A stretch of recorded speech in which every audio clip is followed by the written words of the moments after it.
Anak majikan meremehkan kandang kambing. 7 hari kemudian, mereka menyesal tanpa jalan pulang. Hujan di luar sana turun dengan keanggunan yang kejam, menghantam kaca jendela Mensyah megah itu tanpa ampun, seolah langit sedang menangis, atau mungkin sedang tertawa mengejek. Di dalam ruang tamu yang luasnya bisa menampung 3 rumah petak, keheningan terasa jauh lebih menusuk daripada gemuruh petir. Siti Nurhaliza duduk di sudut ruangan, di atas sebuah kursi kayu kecil yang biasa digunakan untuk meletakkan tas tamu, karena sofa beludru merah marun di tengah ruangan itu haram tersentuh oleh pakaian lusuhnya. Dia menautkan jemarinya yang kasar, jemari yang selama 12 tahun terakhir telah mengakrabi kotoran, nanah, dan sisa makanan Ibu Kartini. Kulit tangannya pecah-pecah, kontras dengan kilauan lampu gantung kristal di atas kepalanya yang membiaskan cahaya menyilaukan ke seluruh penjuru ruangan. Di hadapannya, duduklah 3 pewaris darah daging Ibu Kartini.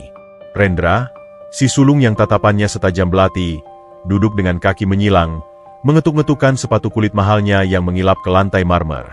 Dewi, anak kedua yang tubuhnya berbalut sutra dan lehernya terlilit berlian, sibuk memeriksa kukunya yang dicat merah darah, seolah kematian ibunya hanyalah jeda iklan yang membosankan dalam hidupnya yang glamor. Dan Fajar, si bungsu yang manja, terus-menerus menguap lebar tanpa repot-repot menutup mulut. Matanya merah bukan karena tangis, melainkan karena sisa alkohol pesta semalam. Pak Hendra, pengacara keluarga yang rambutnya telah memutih seluruhnya, berdeham pelan. Suara kertas yang dibalik terdengar seperti ledakan di telinga Siti. Jantung wanita itu berdegup kencang, bukan karena tamak mengharap harta, melainkan karena sebuah janji. Siti, sabarlah. Nanti, saat saya pergi, kamu dan anak-anakmu tidak akan menderita lagi. Saya sudah siapkan tempat untukmu bernaung. Bisik Ibu Kartini 3 hari sebelum napas terakhirnya dihembuskan. Kalimat itu adalah satu-satunya pelita yang membuat Siti bertahan menghadapi caci maki wanita tua itu selama bertahun-tahun. Baiklah, kita mulai pembacaan surat wasiat almarhumah Ibu Kartini. Suara Pak Hendra berat, bergetar sedikit saat matanya sekilas menatap Siti dengan sorot iba yang ganjil. Kepada putra sulung saya, Rendra. Pak Hendra memulai. Saya mewariskan kepemilikan penuh atas perusahaan tekstil Kartini Jaya, beserta deposito senilai 5 miliar rupiah. Rendra tidak tersenyum. Dia hanya mendengus, seolah itu adalah hal yang wajar. Sudah sepantasnya, gumamnya pelan, namun cukup keras untuk merobek kesunyian. Kepada putri kedua saya, Dewi. Saya mewariskan seluruh koleksi perhiasan emas dan berlian yang tersimpan di brankas utama, serta villa mawar di puncak. Dewi mengangkat wajahnya, bibirnya melengkung membentuk senyum tipis yang dingin. Matanya berkilat, menghitung nominal dalam benaknya. Dan kepada putra bungsu saya, Fajar. Saya mewariskan 3 unit apartemen di Jakarta Selatan serta koleksi mobil antik di garasi. Fajar bersorak kecil. Yes, akhirnya Ferrari tua itu jadi milikku. Siti menunduk semakin dalam. Dia tidak iri. Demi Tuhan, dia tidak menginginkan kemewahan itu. Dia hanya butuh atap. Sebuah rumah sederhana di mana dia tidak perlu lagi mengontrak di petak sempit yang atapnya bocor jika gerimis datang. Dia hanya ingin anak-anaknya, Aisyah, Rizky, dan Aditya, bisa tidur tanpa takut diusir pemilik kontrakan. Dan terakhir, suara Pak Hendra melambat, seolah ada batu besar yang menahan lidahnya. Untuk Siti Nurhaliza, yang telah merawat saya selama 12 tahun. Ruangan itu hening. Rendra menegakkan punggungnya. Matanya memicing curiga. Dewi berhenti memainkan cincinnya. Fajar menatap dengan mulut sedikit terbuka. Udara terasa memadat, menekan dada Siti hingga sesak. Saya mewariskan. Pak Hendra menarik napas panjang, lalu menghembuskannya dengan berat. Sebidang tanah dan bangunan yang terletak di kilometer 18, Desa Sukamaju, dikenal sebagai Rumah Lumpur. Hening. 1 detik, 2 detik, lalu tawa meledak. Rendra tertawa terbahak-bahak hingga wajahnya memerah. Dewi menutup mulutnya dengan anggun namun matanya menyipit penuh cemooh. Fajar memukul pegangan sofa dengan geli. Rumah lumpur? Astaga! Ibu benar-benar punya selera humor yang bagus di akhir hayatnya. Seru Rendra di sela tawanya. Dia menatap Siti dengan tatapan merendahkan yang membakar ulu hati. Kau dengar itu, Siti? Kau dapat istana. Istana dari tanah liat tempat kambing pun enggan berak. Siti terpaku. Darah di wajahnya surut seketika, membuatnya pucat pasi. Rumah lumpur? Bangunan tua di tanah tandus bekas gudang penyimpanan pupuk puluhan tahun lalu? Tempat yang konon dindingnya retak di sana-sini dan atapnya nyaris rubuh?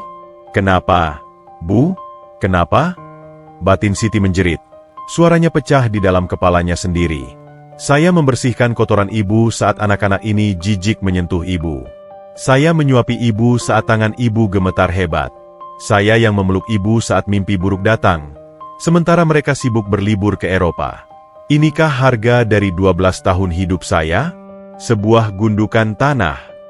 Pak Hendra mengetuk meja, berusaha menenangkan suasana, meski wajahnya sendiri menyiratkan ketidaksetujuan. Harap tenang. Ini adalah wasiat sah. Selain itu, almarhumah juga memberikan catatan tambahan. Tawa anak-anak itu mereda, berganti rasa ingin tahu yang waspada. Terhitung sejak wasiat ini dibacakan. Pak Hendra menatap Siti, lalu beralih menatap Rendra dengan tajam. Siti Nurhaliza dan anak-anaknya harus meninggalkan paviliun pelayan di rumah ini selambat-lambatnya pukul 6 sore hari ini.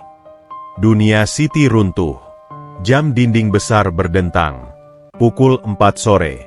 Dia hanya punya waktu 2 jam. 2 jam untuk mengemas 12 tahun pengabdiannya ke dalam kardus-kardus bekas. 2 jam untuk menyeret ketiga anaknya keluar ke tengah hujan badai. Dengar itu, Siti. Dewi berdiri, melangkah mendekati Siti.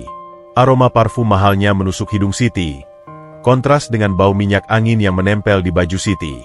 Dewi mencondongkan tubuhnya, berbisik dengan nada yang berbisa. Angkat kakimu. Jangan bawa satupun barang dari paviliun selain baju kusamu itu. Kami akan memeriksa tasmu. Jangan sampai ada sendok perak yang tidak sengaja terbawa. Penghinaan itu menghantam Siti lebih keras daripada tamparan fisik. Matanya memanas. Air mata mendesak ingin keluar. Namun dia menahannya sekuat tenaga. Dia tidak akan menangis di depan serigala-serigala ini. Dia tidak akan memberikan kepuasan itu pada mereka. Dengan gemetar, Siti bangkit berdiri. Lututnya terasa goyah, seolah tulang-tulangnya telah dilucuti satu persatu. Dia memandang wajah-wajah di hadapannya. Wajah Rendra yang sombong, wajah Dewi yang licik, dan wajah Fajar yang tak peduli. Tidak ada jejak kebaikan Ibu Kartini di wajah mereka. Mungkin Ibu Kartini memang benar. Harta telah meracuni darah dagingnya sendiri. Terima kasih, ucap Siti. Suaranya serak, nyaris tak terdengar, namun syarat dengan martabat yang tersisa. Terima kasih untuk warisannya. Dia berbalik, melangkah gontai menuju pintu keluar yang besar dan berat itu. Saat Siti membuka pintu utama, angin kencang langsung menampar wajahnya. Hujan masih menderas, menciptakan tirai air yang memisahkan dunia hangat di dalam Mensyah dengan dunia dingin yang menantinya di luar. Dia melangkah keluar, membiarkan tubuhnya basah kuyup dalam sekejap. Dinginnya air hujan tidak sebanding dengan dinginnya perlakuan yang baru saja diterimanya. Siti berjalan menuju paviliun belakang, tempat ketiga anaknya menunggu dengan cemas. Setiap langkahnya terasa berat, seolah dia sedang menyeret peti mati harapannya sendiri. Di kepalanya terngiang kembali suara tawa Rendra. Rumah kandang kambing. Sesampainya di paviliun, Aisyah, putri sulungnya yang baru berusia 10 tahun, menyambutnya di ambang pintu. Mata gadis kecil itu berbinar penuh harap. Ibu, bagaimana? Apa Nenek Kartini memberi kita uang untuk bayar sekolah? Pertanyaan polos itu menghunjam jantung Siti. Dia menatap wajah anak-anaknya. Rizky yang sedang mengerjakan PR di lantai, dan Aditya yang tertidur pulas di kasur tipis. Bagaimana dia harus menjelaskan ini? Bagaimana dia harus mengatakan bahwa nenek, yang mereka doakan setiap malam hanya mewariskan puing-puing kehancuran? Siti berlutut, memeluk Aisyah erat-erat. Pertahanannya jebol. Isak tangis yang sejak tadi ditahannya meledak bersama deru hujan di atap seng paviliun. Maafkan ibu, nak. Maafkan ibu. Bisik Siti di sela tangisnya. Suaranya tenggelam dalam pelukan anaknya yang bingung. Kita harus pergi. Sekarang. Di balik jendela menshan utama, dari balik tirai sutra yang tersingkap sedikit, sepasang mata mengawasi mereka. Rendra menyesap wainnya, tersenyum puas melihat sosok kecil Siti yang terlihat menyedihkan di tengah hujan.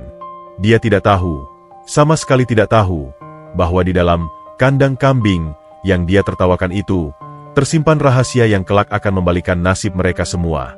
Roda nasib baru saja berputar, dan porosnya ada pada wanita yang sedang menangis di bawah hujan itu. Siti menghapus air matanya kasar. Dia menatap langit kelabu yang bergulung-gulung marah. Di dalam dadanya, rasa sakit perlahan bermetamorfosis menjadi sesuatu yang lain. Sesuatu yang lebih keras, lebih dingin. Dia akan bertahan, bukan untuk dirinya, tapi untuk mereka yang menyebutnya ibu. Jika harus tinggal di dalam lumpur sekalipun, dia akan mengubah lumpur itu menjadi benteng. Ayo berkemas, ucap Siti pada anak-anaknya. Nadanya kini datar, tanpa emosi, namun menyiratkan kekuatan yang mengerikan. Kita pindah ke rumah baru kita. Perjalanan menuju kilometer 18 terasa seperti sebuah ziarah menuju neraka duniawi. Angkot tua yang mereka tumpangi meraung-raung. Batuk-batuk melawan tanjakan jalan aspal yang mulai berlubang, seolah mesin tua itu pun enggan mengantarkan nasib malang ke tujuannya. Di luar jendela yang berembun, pemandangan kota yang gemerlap perlahan memudar, digantikan oleh siluet pohon-pohon besar yang menjulang angkuh di pinggir jalan, menciptakan lorong gelap yang seakan menelan cahaya. Siti duduk terguncang-guncang di kursi belakang, memeluk tas lusuh berisi pakaian, satu-satunya harta benda yang diizinkan keluar dari gerbang menshan. Di sampingnya, ketiga anaknya tertidur karena kelelahan menangis. Kepala Aditya terkulai di pangkuan Siti, sementara Aisyah dan Rizky saling bersandar bahu. Wajah mereka yang polos masih menyisakan jejak air mata yang mengering seperti peta kesedihan. Hujan belum juga reda. Langit sepertinya menyimpan dendam kesumat, menumpahkan air bah yang membuat jalanan licin dan berbahaya. Setiap kali roda angkot terperosok ke dalam lubang jalan, jantung Siti mencelos. Takut kendaraan ini mogok di tengah antah berantah. Tidak ada lampu jalan di sini. Hanya sorot lampu kuning redup dari angkot yang membelah kegelapan pekat, menyoroti ilalang tinggi yang menari-nari liar di terpa angin. Kiri, bang. Di depan tiang listrik bengkok itu, suara Siti memecah kebisuan, parau dan lemah. Supir angkot menoleh sekilas lewat spion tengah. Tatapannya aneh. Mungkin dia heran ada manusia yang mau turun di tempat sesunyi ini tengah malam begini. Namun, dia tidak bertanya. Mobil berhenti dengan sentakan kasar. Hati-hati, Bu. Ini daerah sepi. Gumam supir itu singkat setelah menerima lembaran uang terakhir dari dompet Siti. Begitu kaki Siti menyentuh tanah, lumpur dingin langsung menyambutnya, merembes masuk ke sela-sela sandal jepit, mencengkeram pergelangan kakinya seolah bumi ini lapar ingin menelannya. Siti membangunkan anak-anaknya dengan lembut. Namun kepanikan langsung menyergap begitu mereka sadar mereka tidak lagi berada di kamar hangat ber-AC. Ibu, gelap. Cicit Aditya, tangannya mencengkeram ujung baju Siti begitu erat hingga buku-buku jarinya memutih. Pegang tangan kakak, Dik. Jangan lepas, perintah Siti. Suaranya berusaha terdengar tegar meski lututnya gemetar hebat. Mereka berjalan beriringan, menembus hujan yang kini menyisakan gerimis tajam yang menusuk kulit.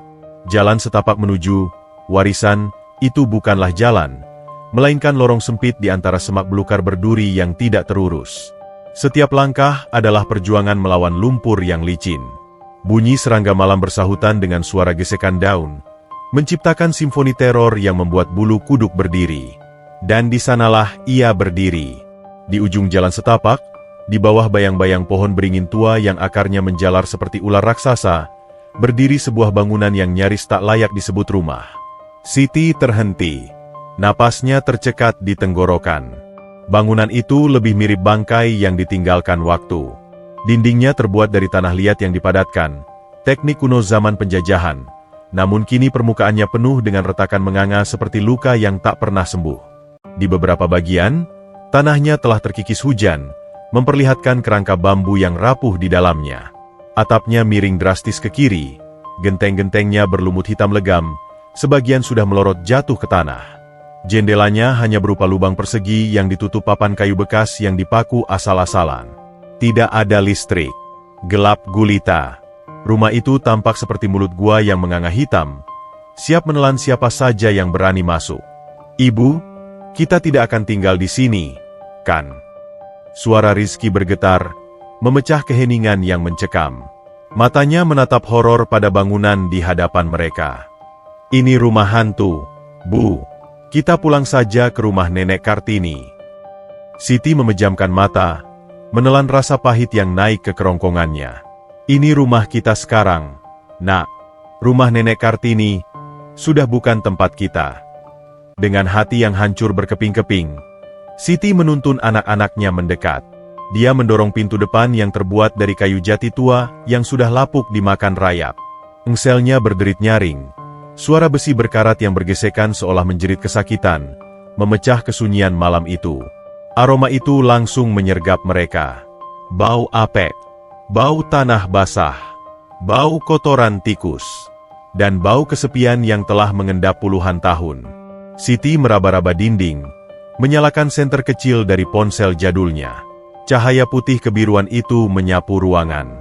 Lantainya bukan keramik marmer dingin seperti di Menshan, melainkan tanah yang dipadatkan dan diplester semen kasar yang kini sudah retak dan bergelombang.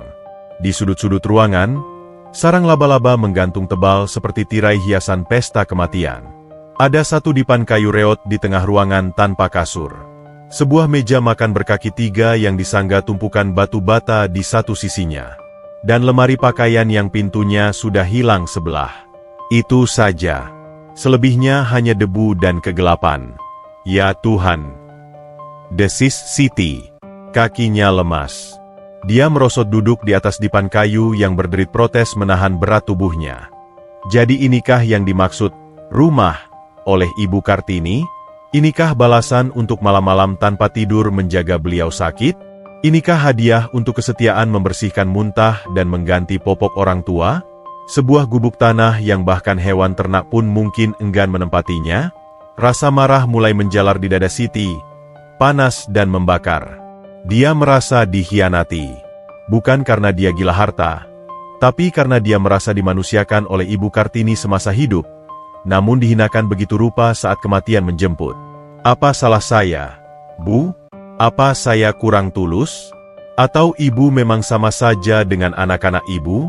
Memandang kemiskinan sebagai lelucon, batin Siti berteriak. Matanya menatap langit-langit yang bocor, di mana air hujan menetes pelan, tik, tik, tik, jatuh tepat ke genangan kecil di lantai tanah, menandai waktu yang berjalan lambat dalam penderitaan. Bu, aku lapar. Rengek Aditya. Suara itu menarik Siti kembali dari jurang keputusasaan. Dia menoleh. Ketiga anaknya berdiri berhimpitan di tengah ruangan, menggigil kedinginan. Baju mereka basah kuyup, bibir mereka biru. Siti menampar pipinya sendiri dalam hati. Bodoh, jangan mengasihani diri sendiri sekarang. Kamu ibu, kamu tiang penyangga langit mereka. Siti bangkit berdiri, memaksa senyum yang terasa kaku di wajahnya. Dia membongkar tas besarnya, mengeluarkan kain-kain sarung dan baju kering. Ayo, ganti baju dulu. Ibu akan bersihkan tempat ini sedikit supaya kita bisa tidur. Ucap Siti dengan nada riang yang dibuat-buat, meski hatinya menangis darah. Dengan sisa tenaga yang ada, Siti mulai bekerja. Dia menggunakan kain bekas untuk menyapu debu tebal di dipan. Dia menggelar kain jarik berlapis-lapis sebagai alas tidur. Dia menutup celah di bawah pintu dengan kain basah, agar angin malam tidak masuk terlalu banyak. Dia bergerak seperti robot, mengabaikan perutnya sendiri yang perih melilit karena belum diisi nasi sejak siang tadi. Malam itu, di tengah kegelapan total karena tidak ada listrik, diterangi hanya oleh cahaya bulan yang mengintip malu-malu dari celah atap yang bocor, mereka berempat tidur meringkuk menjadi satu di atas dipan kayu yang keras. Siti tidak tidur. Dia memeluk ketiga anaknya, menjadi selimut hidup bagi mereka. Matanya nyalang menatap kegelapan. Telinganya menangkap setiap suara asing di rumah tua itu. Suara angin yang bersiul lewat celah dinding tanah. Suara cicit tikus di plafon. Dan suara aneh lainnya. Suara gemeretak halus. Seolah-olah rumah ini hidup. Seolah-olah dinding tanah ini bernapas. Siti menempelkan telapak tangannya ke dinding di sebelah dipan. Dingin. Lembab. Permukaannya kasar dan bergelombang. Namun, ada perasaan aneh yang menjalar ke ujung jarinya. Sebuah sensasi solid, kokoh, dan purba. Rumah lumpur, gumam Siti dalam hati, mengulangi ejekan Rendra. Air matanya kembali menetes. Kali ini jatuh membasahi rambut Aisyah. Dia ingat kata-kata Ibu Kartini dulu, saat mereka duduk berdua di taman sore hari. Tanah itu jujur, Siti. Dia tidak berkilau seperti emas, tidak menyilaukan seperti berlian. Tapi dia yang menumbuhkan padi, dia yang menopang pohon, dan dia yang menjadi tempat kita kembali saat mati. Jangan pernah meremehkan tanah. Apakah ada makna lain? Ataukah itu hanya racauan orang tua yang mulai pikun? Di luar, angin bertiup kencang, menggoyangkan pohon beringin hingga bayangannya menari-nari menakutkan di lantai. Siti memejamkan mata, berdoa dengan khusyuk. Doa orang yang teraniaya. Doa seorang ibu yang terdesak ke sudut ring kehidupan. Tuhan, jika ini ujian MU, kuatkan punggungku. Jangan biarkan atap ini rubuh menimpa anak-anakku. Cukup itu saja. Biarkan kami melihat matahari terbit besok pagi. Malam semakin larut. Rumah lumpur itu berdiri diam dalam kegelapan, menyimpan 1000 rahasia di balik dindingnya yang retak, menunggu waktu yang tepat untuk berbicara. Dan di dalamnya, seorang wanita miskin sedang memeluk harta paling berharganya, anak-anaknya, tanpa menyadari bahwa dia sedang tidur di atas kekayaan yang sanggup membeli harga diri orang-orang yang telah membuangnya. Siti akhirnya terlelap karena kelelahan, diiringi irama tetesan air hujan yang jatuh ke kaleng bekas di sudut ruangan. Eng, eng, eng. Suara lonceng imajiner berbunyi di kepala Siti, menandakan babak baru penderitaan, dan harapan, baru saja dimulai. Pagi itu datang bukan dengan kokok ayam jantan yang gagah, melainkan dengan keheningan yang mencekik. Cahaya matahari pagi yang biasanya membawa harapan, kali ini hanya berfungsi sebagai lampu sorot yang mempertegas betapa menyedihkannya keadaan mereka. Sinar itu menerobos masuk melalui celah-celah dinding yang retak, menyoroti debu-debu yang melayang di udara, dan, yang lebih menyakitkan, menyoroti wajah-wajah pucat ketiga anak Siti yang masih tertidur dengan perut kosong. Siti terbangun dengan rasa pegal yang menghantam seluruh persendiannya. Tidur di atas papan kayu tanpa kasur membuat tulang punggungnya terasa seperti dipukuli palu godam semalaman. Namun, rasa sakit fisik itu tidak sebanding dengan rasa perih di ulu hatinya. Bukan mak, melainkan kepanikan seorang ibu yang tidak tahu apa yang harus dimasak hari ini. Dia merogoh saku celananya, mengeluarkan dompet kain kumal bermotif bunga yang warnanya sudah pudar. Jarinya yang kasar menghitung lembaran uang yang tersisa. 2 lembar 10 ribuan. 3 keping logam 500-an. 21.500 rupiah. Itu adalah sisa uang pesangon terakhir yang diberikan kepala pelayan sebelum dia diusir. Uang yang harus cukup untuk makan 4 orang entah sampai kapan. Tidak ada tabungan. Tidak ada aset. Hanya lembaran kertas lusuh ini yang menjadi benteng terakhir mereka melawan kelaparan. Siti bangkit, berjalan tertatih menuju sumur tua di belakang rumah. Ember timba itu sudah berlumut, talinya rapuh. Saat dia menurunkan timba ke dasar sumur yang gelap, hanya terdengar bunyi benturan kering. Tuk! Tidak ada suara air. Sumur itu kering. Siti merosot duduk di bibir sumur. Dia menutupi wajahnya dengan kedua telapak tangan. Dia ingin menjerit, memaki nasib, memaki Ibu Kartini yang memberinya harapan palsu. Apa gunanya rumah jika tidak ada air? Apa gunanya tanah jika tidak bisa menumbuhkan harapan? Ibu Haus. Suara serak Aisyah membuyarkan lamunan Siti. Dia menoleh. Putrinya berdiri di ambang pintu belakang. Rambutnya kusut, bibirnya pecah-pecah.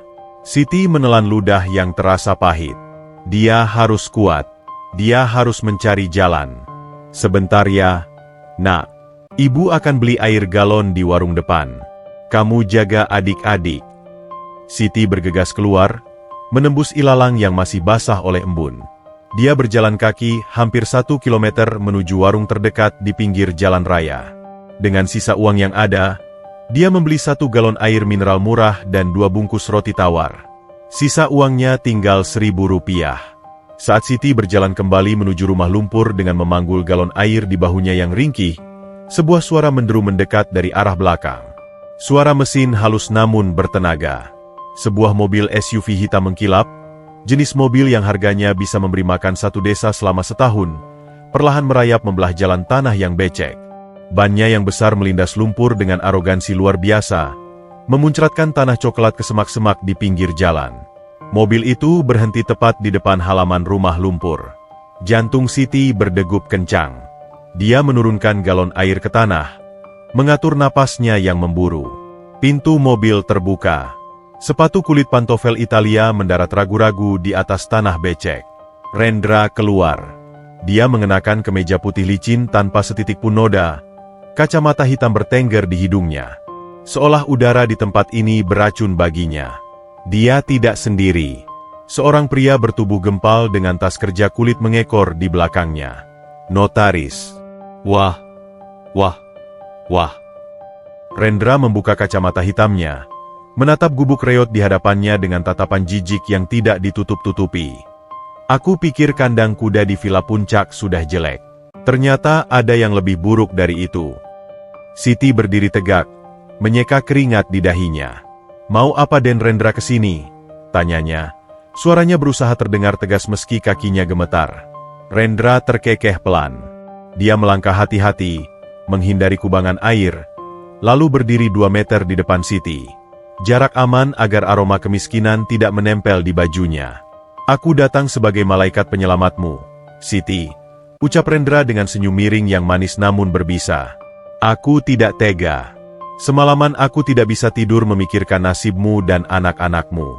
Bagaimana mungkin mantan pelayan kesayangan ibu hidup seperti tikus got begini? Siti diam. Dia tahu Rendra tidak pernah peduli padanya. Ada udang di balik batu. Langsung saja, Den, potong Siti. Rendra memberi isyarat pada pria notaris di belakangnya. Pria itu dengan sigap membuka tas, mengeluarkan sebuah map merah dan tumpukan uang tunai yang diikat karet gelang. Uang merah. Soekarno-Hatta. Banyak sekali. Aroma uang baru menguar di udara, bercampur dengan bau tanah basah. Mata Siti terpaku pada tumpukan uang itu. Perutnya yang lapar seolah berteriak melihatnya. 20 juta rupiah, kata Rendra santai, seolah sedang menyebut harga kacang goreng. Tunai. Sekarang juga. Siti ternganga. 20 juta? Itu jumlah yang sangat besar baginya. Dengan uang itu, dia bisa menyewa rumah layak selama 2 tahun. Dia bisa membeli gerobak nasi goreng untuk usaha. Dia bisa membelikan seragam baru untuk anak-anaknya. Untuk apa uang ini? Tanya Siti lirih. Untuk membeli tumpukan sampah ini, Rendra menunjuk rumah lumpur dengan dagunya. Tanah ini tidak berharga, Siti. Lokasinya jauh, tanahnya tandus, bangunannya mau rubuh. Siapa yang mau beli? Tidak ada. Cuma aku. Aku mau membelinya karena sentimental. Ya, kenangan ibu. Rendra mendekat selangkah. Suaranya melembut, penuh tipu daya. Pikirkan anak-anakmu, Siti. Lihat mereka. Rendra menunjuk ke arah jendela. Di sana, wajah Aisyah, Rizky, dan Aditya menempel di balik kaca nako yang kotor, menatap tamu asing itu dengan mata cekung karena lapar. Apa kau mau membiarkan mereka mati perlahan di sini? Digigit nyamuk malaria? Minum air kotor? Kau ibu macam apa yang tega menyiksa anaknya demi sebuah gubuk reot? Kalimat itu menohok Siti tepat di jantung pertahanannya. Air matanya merebak. Rendra benar. Dia egois jika mempertahankan tempat ini. Anak-anaknya butuh makan. Mereka butuh tempat yang layak. 20 juta adalah tiket keluar dari neraka ini. Tanda tangan di sini, Siti. Ambil uangnya. Pergi dari sini. Mulai hidup baru. Rendra menyodorkan pena emas dan map berisi akta jual beli. Aku bahkan sudah menyiapkan mobil box untuk mengangkut barang-barangmu. Tangan Siti terulur gemetar. Dia menatap tumpukan uang itu. Imajinasi liar memenuhi kepalanya. Nasi padang hangat, kasur busa empuk, baju sekolah baru. Dia mengambil pena itu. Ujung pena menyentuh kertas. Siti mulai menggoreskan huruf S. Namun, tiba-tiba angin berhembus kencang. Sangat kencang hingga membuat pintu depan rumah lumpur terbanting menutup dengan keras. Brak! Siti tersentak kaget. Pena itu terlepas dari tangannya, jatuh ke lumpur. Dia menatap rumah itu. Dinding tanah yang retak itu seolah menatapnya balik. Dan entah kenapa, sebuah memori melintas secepat kilat di benaknya. Memori saat Ibu Kartini sedang sekarat, menggenggam tangan Siti erat-erat, matanya menatap tajam, bukan dengan kerabunan orang tua, tapi dengan ketajaman elang. Siti, hati-hati dengan serigala berbulu domba. Rendra akan datang. Dia akan menginginkan semuanya. Tapi ingat, harta yang paling berharga seringkali terlihat paling buruk rupa. Jangan jual rumahku pada siapapun. Jaga dia, maka dia akan menjagamu. Jaga dia, maka dia akan menjagamu. Siti tersadar. Ada yang aneh. Jika tanah ini benar-benar sampah seperti kata Rendra, kenapa dia repot-repot datang sendiri sepagi ini? Kenapa dia membawa uang tunai? Orang kaya seperti Rendra tidak pernah membawa uang cash sebanyak itu kecuali untuk transaksi gelap atau mendesak. Rendra terlalu bernafsu. Dan nafsu Rendra selalu berarti satu hal. Ada keuntungan besar yang sedang dia incar. Siti membungkuk. Bukan untuk mengambil pena, tapi untuk memungut harga dirinya yang sempat tercecer. Dia menegakkan punggungnya. Wajahnya yang tadi penuh keraguan kini mengeras seperti batu karang. Tidak, ucap Siti pelan. Senyum Rendra lenyap seketika. Apa kau bilang? Saya bilang tidak. Suara Siti menguat. Dia menatap mata Rendra lurus-lurus. Saya tidak akan menjual rumah ini. Berapapun harganya. Wajah Rendra memerah padam. Urat-urat di lehernya menonjol keluar. Topeng malaikatnya retak, memperlihatkan wajah asli iblis di baliknya. Dasar perempuan bodoh. Tak tahu diuntung, bentak Rendra. Suaranya menggelegar membuat burung-burung di pohon beringin terbang ketakutan. Kau pikir kau bisa bertahan hidup di sini seminggu, hah? Kau akan merangkak kembali padaku, memohon-mohon agar aku membeli tanah terkutuk ini. Kalau begitu biarkan saya merangkak nanti, Den. Tapi hari ini, rumah ini milik saya. Dan tamu yang tidak diundang dipersilakan pergi. Jawab Siti tenang, meski jantungnya serasa mau meledak. Rendra mendengus kasar. Dia meludah ke tanah, tepat di dekat kaki Siti. Baik, nikmati kemiskinanmu, Siti. Nikmati saat-saat terakhirmu melihat anak-anakmu masih bisa tersenyum. Karena sebentar lagi, aku pastikan tempat ini akan menjadi neraka sungguhan bagimu. Rendra berbalik, masuk ke dalam mobilnya dengan membanting pintu. Mobil itu menderu ganas, berputar arah dengan kasar, dan melesat pergi meninggalkan asap knalpot yang menyesakkan dada. Siti berdiri mematung di halaman. Mobil itu menghilang di tikungan, membawa serta tawaran 20 juta rupiah yang bisa mengubah hidupnya. Tubuh Siti merosot lemas ke tanah becek. Dia menangis. Dia bukan menangis karena menyesal. Dia menangis karena ketakutan. Dia baru saja menolak skoci penyelamat di tengah badai demi sebuah firasat yang belum tentu benar. Ibu. Tangan-tangan kecil memeluknya dari belakang. Aisyah, Rizky, dan Aditya sudah berada di sana. Mereka tidak bertanya kenapa ibu menolak uang itu. Mereka hanya memeluk, menyalurkan kehangatan di tengah pagi yang dingin. Siti memeluk mereka erat, mencium puncak kepala mereka satu persatu. Maafkan ibu. Maafkan ibu. Bisiknya berulang kali. Siti mengangkat wajahnya, menatap dinding luar rumahnya yang penuh retakan. Dia meletakkan telapak tangannya di sana. Kau harus membuktikan bahwa aku benar, bisik Siti pada dinding tanah itu, seperti orang gila yang bicara pada benda mati. Tolong buktikan bahwa Ibu Kartini tidak berbohong. Di balik dinding itu, di kedalaman tanah liat yang tebal, sesuatu yang logam dan dingin bergeming dalam diam, menunggu sentuhan tangan yang tepat untuk mengungkapkan rahasianya. Perut Siti berbunyi keras. Realitas kembali menghantam. Dia punya rumah, tapi dia tidak punya uang. Perjuangan yang sesungguhnya baru saja dimulai. Malam turun membungkus desa Sukamaju dengan selimut kegelapan yang pekat dan menyesakan. Di kejauhan, lolongan anjing liar bersahutan dengan suara jangkrik, menciptakan orkestra malam yang terdengar seperti lagu kematian bagi telinga Siti. Tidak ada listrik. Cahaya satu-satunya berasal dari lilin kecil yang tadi sempat dibelinya di warung.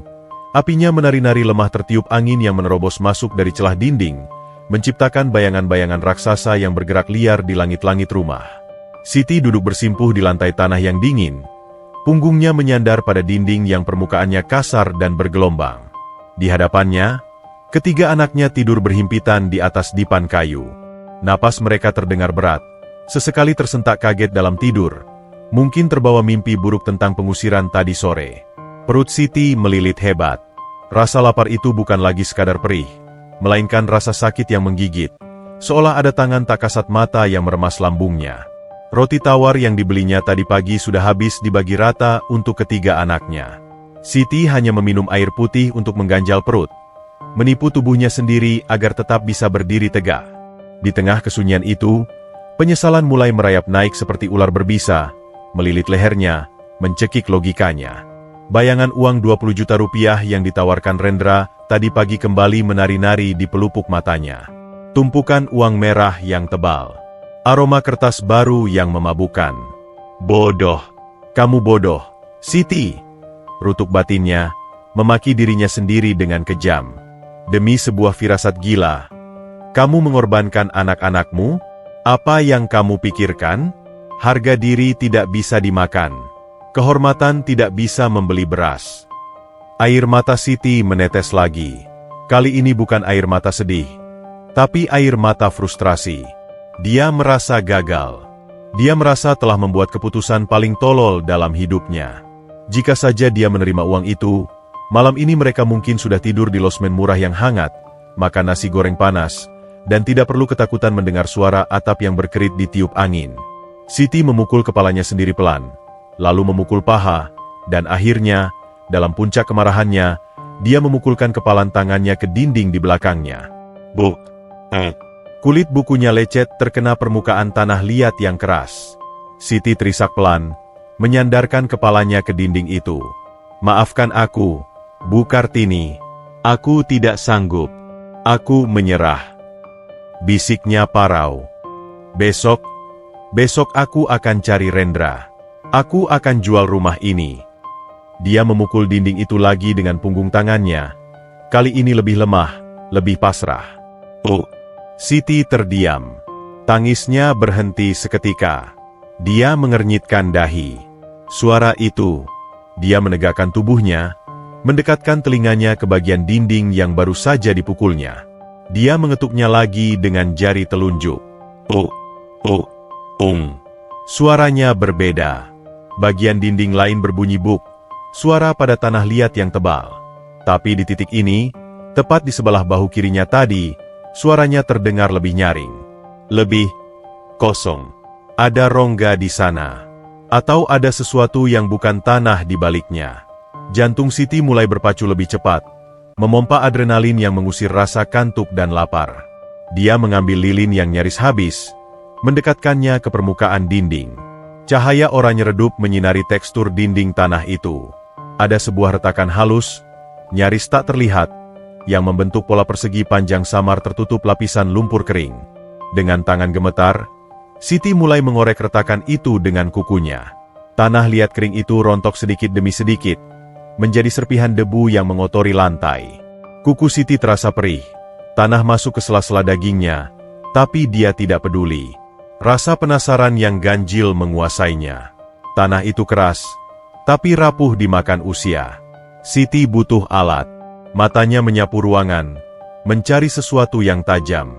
Pandangannya jatuh pada sendok makan stainless steel bekas bekal anak-anak yang tergeletak di meja. Dia menyambarnya. Siti kembali ke dinding itu. Dengan ujung gagang sendok, dia mulai mencongkel lebih agresif. Iar. Sebongkah tanah liat seukuran kepalan tangan rontok, jatuh berdebum ke lantai. Siti menahan napas, takut suara itu membangunkan anak-anak. Dia menoleh cepat ke arah dipan. Aisyah hanya menggeliat sedikit, lalu kembali tenang. Siti kembali fokus ke lubang yang baru saja tercipta. Di balik lapisan tanah setebal 5 cm itu, cahaya lilin memantulkan kilatan samar. Bukan warna tanah. Bukan warna batu bata. Itu warna logam. Logam yang berkarat. Napas Siti tercekat. Tangannya gemetar hebat hingga sendok di tangannya beradu dengan dinding, menghasilkan bunyi klunting kecil. Dia memperlebar lubang itu dengan panik, mengabaikan debu yang masuk ke mata dan hidungnya. Dia menarik, mencungkil, dan merobek lapisan tanah itu seperti orang kesurupan. Sebuah kotak. Ada sebuah kotak besi tua tertanam di dalam dinding. Kotak bekas biskuit kaleng zaman dulu, yang catnya sudah mengelupas dimakan karat, terjepit di antara susunan batu bata dan tanah liat. Dengan sekuat tenaga, Siti menarik kotak itu keluar. Sreet. Suara gesekan logam dengan pasir terdengar ngilu. Kotak itu terlepas, jatuh ke pangkuan Siti. Berat. Jauh lebih berat dari sekadar kaleng kosong. Siti meletakkan kotak itu di lantai. Debu mengepul tipis. Jantungnya berdegup begitu kencang hingga telinganya berdenging. Dia menatap kotak itu seperti menatap bom waktu. Apa isinya? Apakah ini hanya sampah yang tidak sengaja tertanam saat pembangunan? Atau, dengan tangan yang basah oleh keringat dingin, Siti mencoba membuka tutup kaleng itu. Macet. Karat telah menyegelnya rapat. Siti menggunakan gagang sendok untuk mencongkel celah tutupnya. Dia menekan sekuat tenaga, mengerahkan seluruh sisa energi dari tubuhnya yang kelaparan. Kelak. Tutup kaleng itu terbuka, terlempar ke samping. Siti memajukan lilinnya, mengintip ke dalam. Waktu seolah berhenti berputar. Dunia di sekelilingnya, suara jangkrik, tetesan air hujan, dinginnya angin malam, semua lenyap seketika. Yang ada hanya Siti dan isi kotak itu.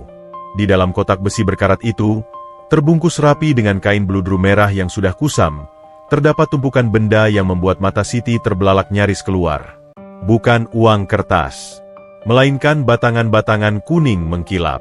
Emas. Ada 5 batang emas, masing-masing seukuran jari telunjuk orang dewasa.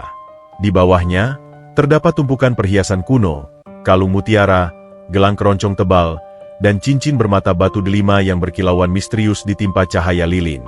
Siti menutup mulutnya dengan kedua tangan, menahan jeritan histeris yang hendak meledak dari tenggorokannya. Tubuhnya terguncang hebat. Ini mimpi. Pasti ini hanya halusinasi orang kelaparan.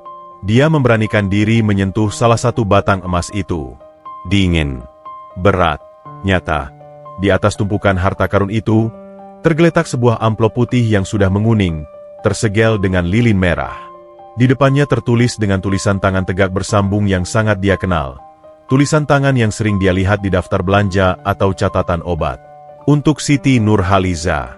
Buka saat kamu sudah putus asa. Air mata Siti tumpah ruah.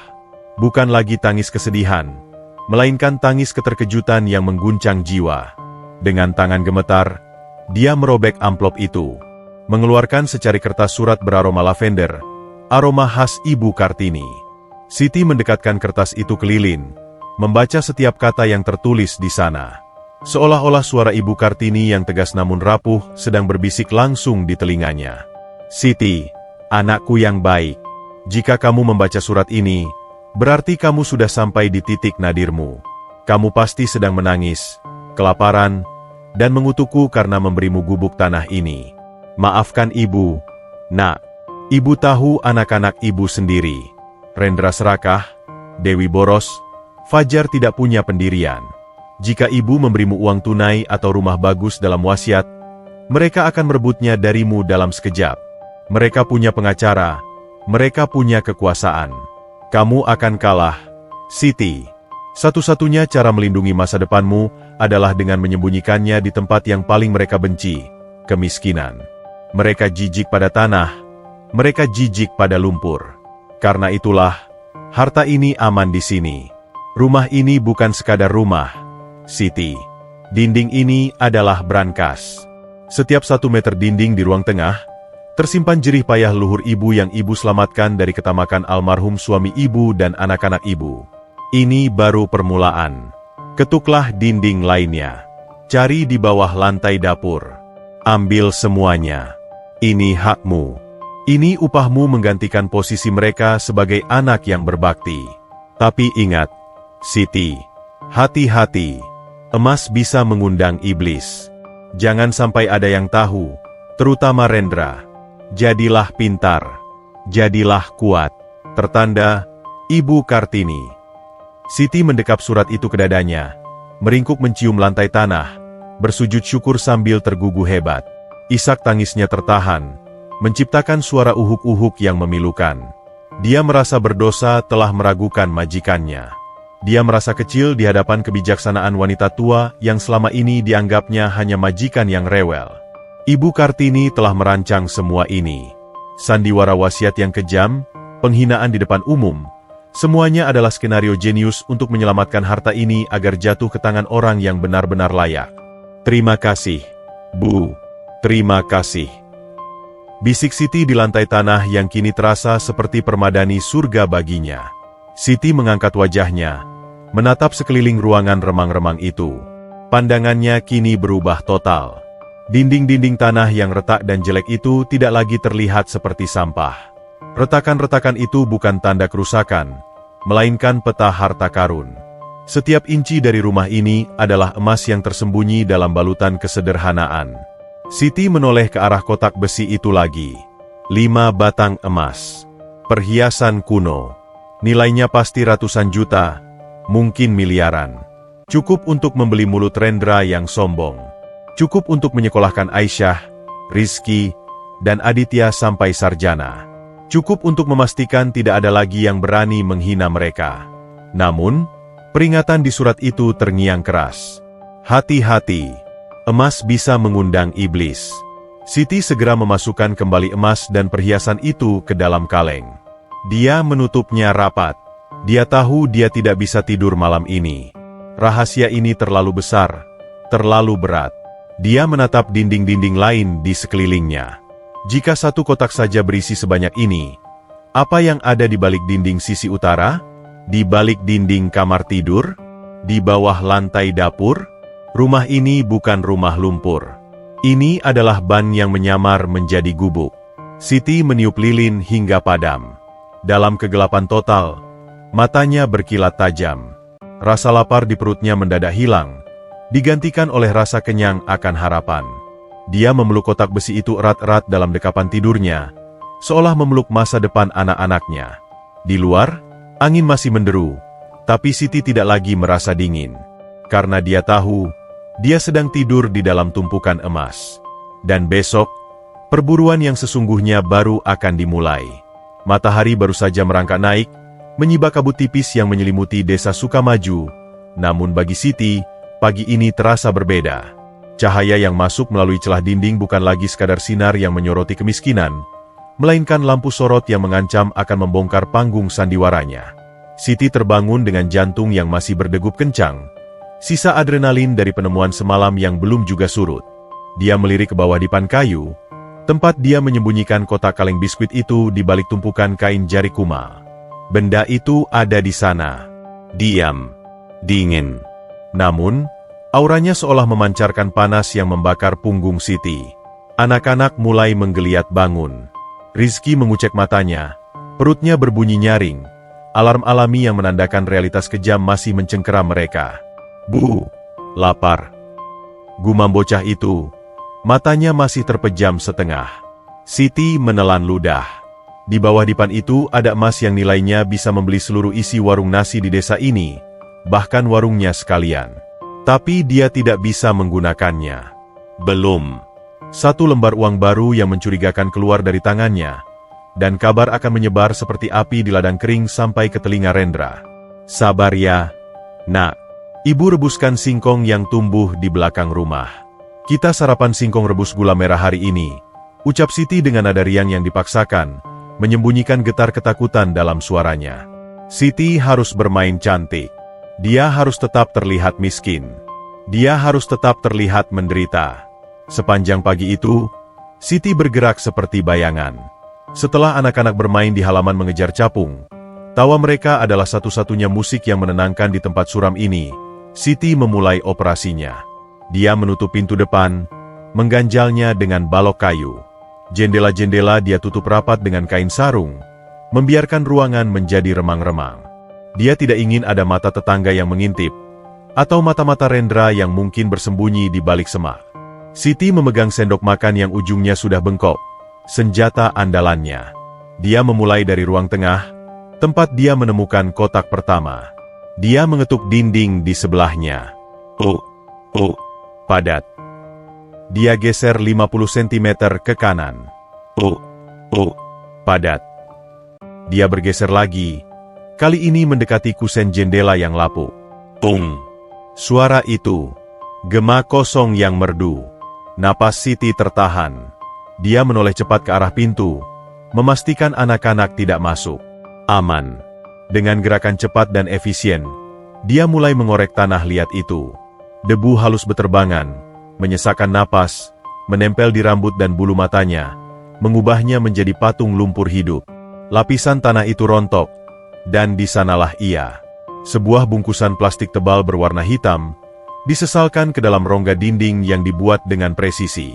Siti menariknya keluar dengan hati-hati. Plastik itu berat. Saat dibuka, isinya bukan emas batangan, melainkan tumpukan uang kertas pecahan lama, ratusan ribu rupiah emisi tahun 90-an yang masih berlaku, dan beberapa gepok dolar Amerika. Di sela-sela uang itu, terselip sebuah sertifikat tanah asli, tanah perkebunan teh di Bandung atas nama Ibu Kartini. Siti gemetar. Dia merasa pusing. Jumlah kekayaan yang tersembunyi di gubuk reot ini tidak masuk akal. Ibu Kartini benar-benar memindahkan seluruh kerajaan bisnisnya ke dalam dinding tanah ini, sedikit demi sedikit, selama bertahun-tahun, tepat di bawah hidung anak-anaknya yang sibuk berfoya-foya. Namun, rasa takjub itu segera tergantikan oleh paranoia yang mencekik. Setiap suara motor yang lewat di jalan depan rumah membuat Siti melompat kaget. Setiap kali angin membanting daun jendela, dia menyembunyikan bungkusan itu di balik bajunya. Matanya liar menyapu ruangan seperti binatang buruan yang terpojok. "Tenang, Siti, tenang," bisiknya pada diri sendiri. Tangannya mencengkeram dadanya yang sakit karena jantungnya berdetak terlalu keras. "Kamu tidak mencuri. Ini hakmu. Ini milikmu." Tapi rasa takut itu nyata. Bagaimana jika Rendra datang sekarang dan mendobrak pintu? Bagaimana jika preman sewaan datang? Rumah ini tidak punya kunci yang kuat. Dindingnya bisa dijebol dengan tendangan keras. Keamanan rumah ini adalah nol besar. Siti sadar, dia tidak bisa menyimpan semua ini di dalam rumah. Terlalu berisiko. Jika dinding ini dihancurkan paksa, rahasianya akan terbongkar. Dia harus memindahkannya. Tapi kemana? Mata Siti tertuju ke jendela belakang yang menghadap ke kebun liar. Di sana, berdiri kokoh sebatang pohon jati tua yang batangnya sebesar pelukan dua orang dewasa. Akarnya menyembul keluar dari tanah, menciptakan celah-celah alami yang gelap. "Tanah," batin Siti. "Kembalikan ke tanah." Siti menunggu hingga matahari tepat di atas kepala, waktu di mana jalanan sepi karena orang-orang sedang istirahat siang. Dia memanggil anak-anaknya masuk. "Aisyah, Rizky, Aditya, ayo masuk. Matahari sedang jahat, nanti kalian sakit. Tidur siang dulu ya," perintah Siti lembut namun tegas. Anak-anak yang lelah bermain menurut saja. Tak lama kemudian, napas teratur mereka terdengar memenuhi ruangan. Siti beraksi. Dia mengambil cangkul tua yang ditemukannya tergeletak di gudang belakang. Dia memasukkan kotak kaleng biskuit dan bungkusan plastik hitam itu ke dalam karung beras bekas yang kotor. Dia menyampirkan karung itu di bahunya, lalu mengendap-endap keluar menuju pohon jati. Tanah di bawah pohon jati itu keras, penuh akar. Siti mencangkul dengan sekuat tenaga. Duk, duk. Suara cangkul menghantam tanah terdengar terlalu keras di telinganya yang sensitif. Dia berhenti setiap 3 cangkulan, menoleh ke kiri dan kanan, memastikan tidak ada petani yang lewat di pematang sawah di kejauhan. Keringat bercucuran membasahi tubuhnya, mencampur dengan debu tanah, membuat bajunya lengket dan bau. Tangannya melepuh. Otot lengannya menjerit kesakitan karena dia jarang melakukan kerja kasar seberat ini. Tapi rasa takut kehilangan masa depan anak-anaknya memberinya kekuatan supranatural. Lubang itu sudah sedalam setengah meter. Siti menurunkan karung berisi harta karun itu ke dalam lubang. Dia menatapnya sesaat. Harta yang bisa mengubahnya menjadi ratu. Kini dia kubur kembali seperti bangkai kucing. Ironi ini membuatnya ingin tertawa getir. "Jaga rahasia ini, Jati," bisik Siti pada pohon tua itu. "Jangan biarkan siapapun mengambilnya selain aku." Dia menimbun lubang itu dengan tanah, memadatkannya dengan injakan kaki, lalu menaburkan daun-daun kering di atasnya agar terlihat alami. Tidak ada jejak galian. Sempurna. Siti kembali masuk rumah dengan napas memburu. Dia membersihkan diri seadanya di kamar mandi yang airnya harus dia timba dari sumur tetangga tadi pagi. Saat dia bercermin di pecahan kaca yang ditempel di dinding, dia nyaris tidak mengenali wajahnya sendiri. Mata itu, mata yang dulu sayu dan pasrah, kini berkilat waspada. Ada bayangan gelap di bawah matanya, tanda kelelahan mental yang luar biasa. Dia bukan lagi Siti si pembantu. Dia adalah Siti si penjaga harta. Sore harinya, saat Siti sedang duduk di beranda depan sambil menyisir rambut Aisyah, sebuah motor bebek berhenti di depan pagar tanaman yang rusak. Siti tersentak. Tangannya refleks mencengkeram sisir hingga Aisyah mengaduh pelan. "Itu Pak Bambang, tetangga yang tinggal 3 rumah dari sini. Pria paruh baya yang matanya selalu bergerak liar. Tipikal orang yang tahu urusan semua orang di desa." "Sore, Bu Siti," sapa Pak Bambang. Senyumnya memperlihatkan gigi yang kuning karena rokok. Dia tidak turun dari motor, hanya mematikan mesinnya. Matanya menyapu halaman rumah Siti, lalu berhenti tepat di wajah Siti. "Sore, Pak," jawab Siti singkat. Jantungnya mulai berulah lagi. "Saya dengar dari orang-orang di pasar. Kemarin ada mobil mewah datang ke sini ya? Mobilnya Mas Rendra, anak majikan ibu dulu?" tanya Pak Bambang. Nada suaranya penuh selidik. Siti berusaha tetap tenang. "Iya, Pak. Cuma mampir sebentar. Menengok kondisi rumah warisan ibunya." "Oh, cuma menengok?" Pak Bambang menyeringai. "Kirain mau beli tanah ini. Soalnya saya dengar Mas Rendra itu lagi butuh uang banyak buat bayar hutang judi. Siapa tahu ibu ditawari harga tinggi." Informasi itu menyambar Siti seperti petir. Hutang judi? Jadi itu sebabnya Rendra begitu agresif dan membawa uang tunai. Dia butuh aset cair secepatnya. Dan jika Rendra terdesak hutang, dia akan melakukan apa saja. "Apa saja?" "Tidak, Pak. Saya tidak jual. Ini amanah almarhumah," jawab Siti tegas. "Hati-hati loh, Bu." Pak Bambang menyalakan mesin motornya lagi. Suaranya menderu memecah keheningan sore. "Di kampung ini banyak mata. Kalau ada barang berharga, mending disimpan baik-baik. Atau dibagi-bagi." Dia tertawa kecil, tawa yang membuat darah Siti membeku, lalu melaju pergi meninggalkan debu. Siti terpaku. Kalimat terakhir itu, "Atau dibagi-bagi." Apakah Pak Bambang tahu? Apakah dia melihat Siti menggali tadi siang? Atau itu hanya gertakan sambal orang yang ingin memancing informasi? Siti menarik Aisyah ke dalam pelukannya. Matahari mulai terbenam, menciptakan bayangan panjang yang menyeramkan. Rumah lumpur ini terasa semakin sempit. Dinding-dindingnya seolah mendekat, menghimpitnya. Dia punya emas, dia punya uang, tapi dia tidak punya keamanan. Dan malam ini, kegelapan akan datang lagi membawa teror ketidakpastian. Di kejauhan, suara guntur menggelegar pelan. Alam sepertinya tahu, badai manusia akan segera datang menghantam gubuk kecil ini. Siti menatap pintu depan yang hanya diganjal balok kayu. Pertahanan yang menyedihkan untuk melindungi rahasia senilai miliaran rupiah. Siti beranjak, mengambil parang tumpul dari dapur, dan meletakkannya di bawah bantal tidurnya. Malam ini, dia tidak akan tidur. Matahari menggantung tepat di atas ubun-ubun, membakar atap seng rumah tetangga dan memanggang tanah liat di halaman rumah lumpur hingga merekah kepanasan.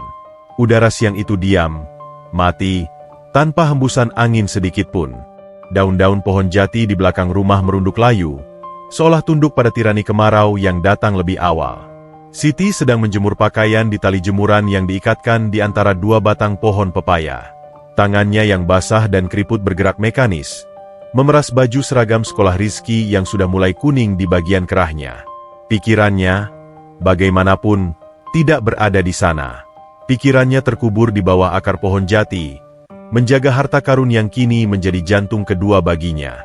Tiba-tiba, kedamaian semu itu terkoyak. Suara raungan mesin mobil membelah keheningan desa, jauh lebih kasar dan lebih bising daripada kunjungan sebelumnya. Siti menoleh. Jantungnya serasa berhenti berdetak. Dari balik tikungan jalan tanah, debu coklat mengepul tinggi ke udara, diikuti oleh moncong mobil SUV hitam milik Rendra yang melaju kencang tanpa mempedulikan lubang jalan. Mobil itu tidak melambat.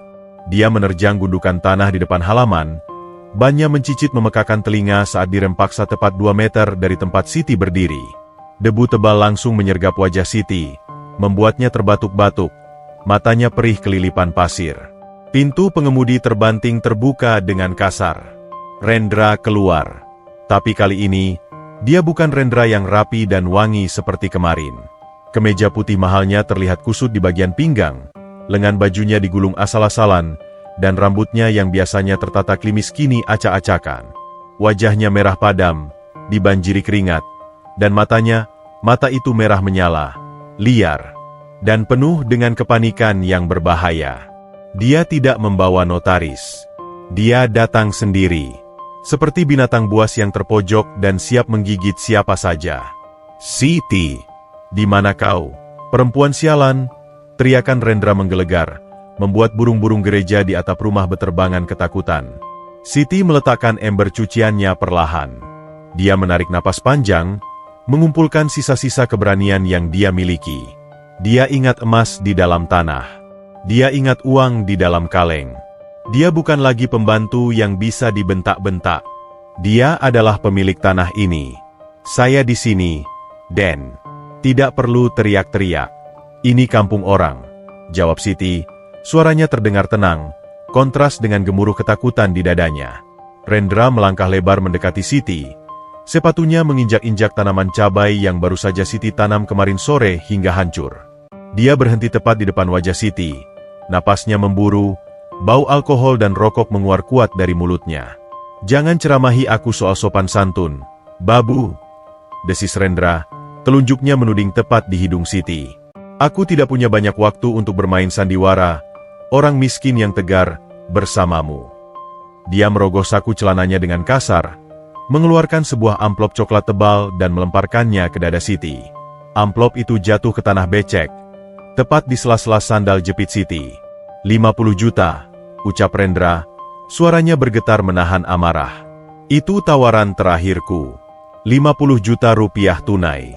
Ambil uang itu, tanda tangani surat pelepasan hak yang ada di mobilku, dan pergi dari sini detik ini juga." Siti menatap amplop itu tanpa minat. 50 juta. Angka yang fantastis bagi Siti seminggu yang lalu. Tapi sekarang, dia tahu di bawah lantai rumah ini tersimpan miliaran rupiah. Tawaran Rendra bukan lagi godaan. Itu adalah penghinaan. "Kenapa Den Rendra begitu memaksa?" tanya Siti, menatap mata majikan mudanya itu lurus-lurus. "Kenapa tanah tandus ini begitu berharga buat Aden? Sampai-sampai Aden datang 2 kali dalam 2 hari." Pertanyaan itu tepat sasaran. Kelopak mata Rendra berkedut. Dia terlihat gugup sesaat, sebelum topeng kemarahannya kembali terpasang. "Itu bukan urusanmu. Tanah ini milik keluargaku. Ibu pasti sudah gila saat menulis wasiat itu. Atau kau?" Rendra menyipitkan matanya, mendekatkan wajahnya hingga Siti bisa melihat urat-urat merah di bola matanya. "Atau kau yang meracuni pikiran ibu di hari-hari terakhirnya? Hah? Kau guna-guna ibuku supaya dia memberikan tanah ini padamu?" Tuduhan itu membuat darah Siti mendidih. Dia boleh dihina miskin, tapi dituduh main dukun adalah fitnah yang keji. "Jaga mulut Aden," suara Siti mengeras, tajam seperti silet. "Ibu Kartini memberikan tanah ini karena beliau tahu siapa yang tulus merawatnya, dan siapa yang hanya datang saat butuh uang untuk judi." Plak! Tamparan itu datang begitu cepat. Tangan Rendra mendarat di pipi Siti dengan keras, membuat kepala wanita itu tersentak ke samping. Rasa perih dan panas langsung menjalar di wajah kirinya. Sudut bibirnya terasa amis. Darah. Dunia hening sejenak. Siti memegang pipinya yang berdenyut. Dia tidak menangis. Anehnya, dia tidak menangis. Rasa sakit itu justru membangunkannya sepenuhnya. Rasa hormat sisa masa lalu kepada Tuan Muda itu lenyap seketika, terbakar habis oleh tamparan itu. Dari balik pintu rumah, terdengar jeritan histeris. Aisyah berlari keluar, diikuti Rizky dan Aditya. Mereka melihat ibu mereka dipukul.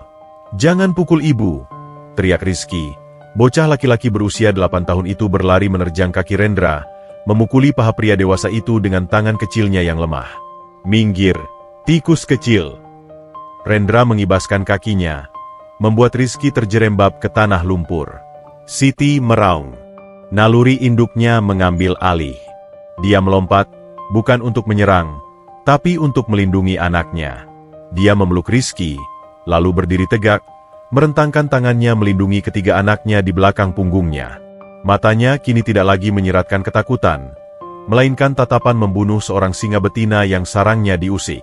"Pergi!" desis Siti. Suaranya rendah, bergetar oleh amarah yang meluap-luap.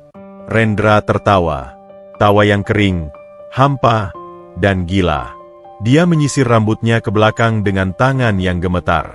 "Kau mengusirku?" Di atas tanah leluhurkan. Rendra menggeleng-gelengkan kepalanya. Dia melangkah mundur, menunjuk-nunjuk wajah Siti dan anak-anaknya. "Dengar baik-baik, Siti. Kau pikir kau menang? Kau pikir selembar kertas wasiat bisa melindungimu? Aku punya pengacara yang bisa membalikan fakta bahwa hitam adalah putih. Aku punya kenalan di pengadilan."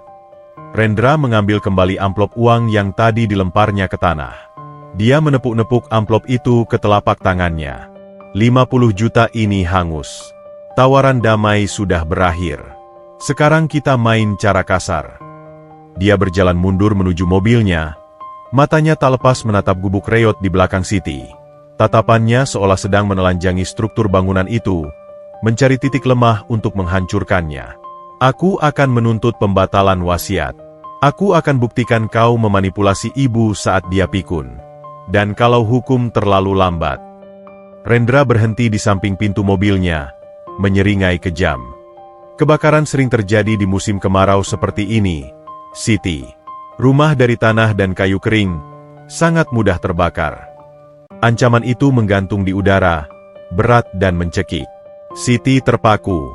Dia tahu Rendra tidak main-main. Pria ini sedang terdesak hutang. Orang yang terdesak mampu melakukan hal-hal gila. Membakar rumah? Bagi Rendra, itu mungkin solusi termudah untuk mengusir hama. Rendra masuk ke mobilnya, membanting pintu, dan sekali lagi tancap gas. Mobil itu melesat pergi, meninggalkan jejak ban yang dalam di halaman rumah Siti, seolah menandai wilayah kekuasaannya. Debu kembali turun, menutupi Siti yang masih berdiri mematung melindungi anak-anaknya. Rizky menangis sesenggukan di pelukannya. Aisyah memegang tangan Siti yang dingin seperti es. "Bu, pipi ibu berdarah." Isak Aisyah. Siti menyeka darah di sudut bibirnya dengan punggung tangan. Dia menatap ke arah jalan di mana mobil Rendra menghilang. Rasa sakit di pipinya tidak seberapa dibandingkan rasa takut yang kini merayap dingin di tulang punggungnya. Rendra akan kembali. Dan dia tidak akan datang sendiri. Dia akan membawa api, atau dia akan membawa hukum. Siti berbalik, menatap rumah lumpur yang berdiri rapuh di belakangnya. Dinding tanah itu, benteng pertahanannya. Di dalamnya ada harta yang bisa menyelamatkan mereka, tapi harta itu juga yang kini mengundang bahaya kematian.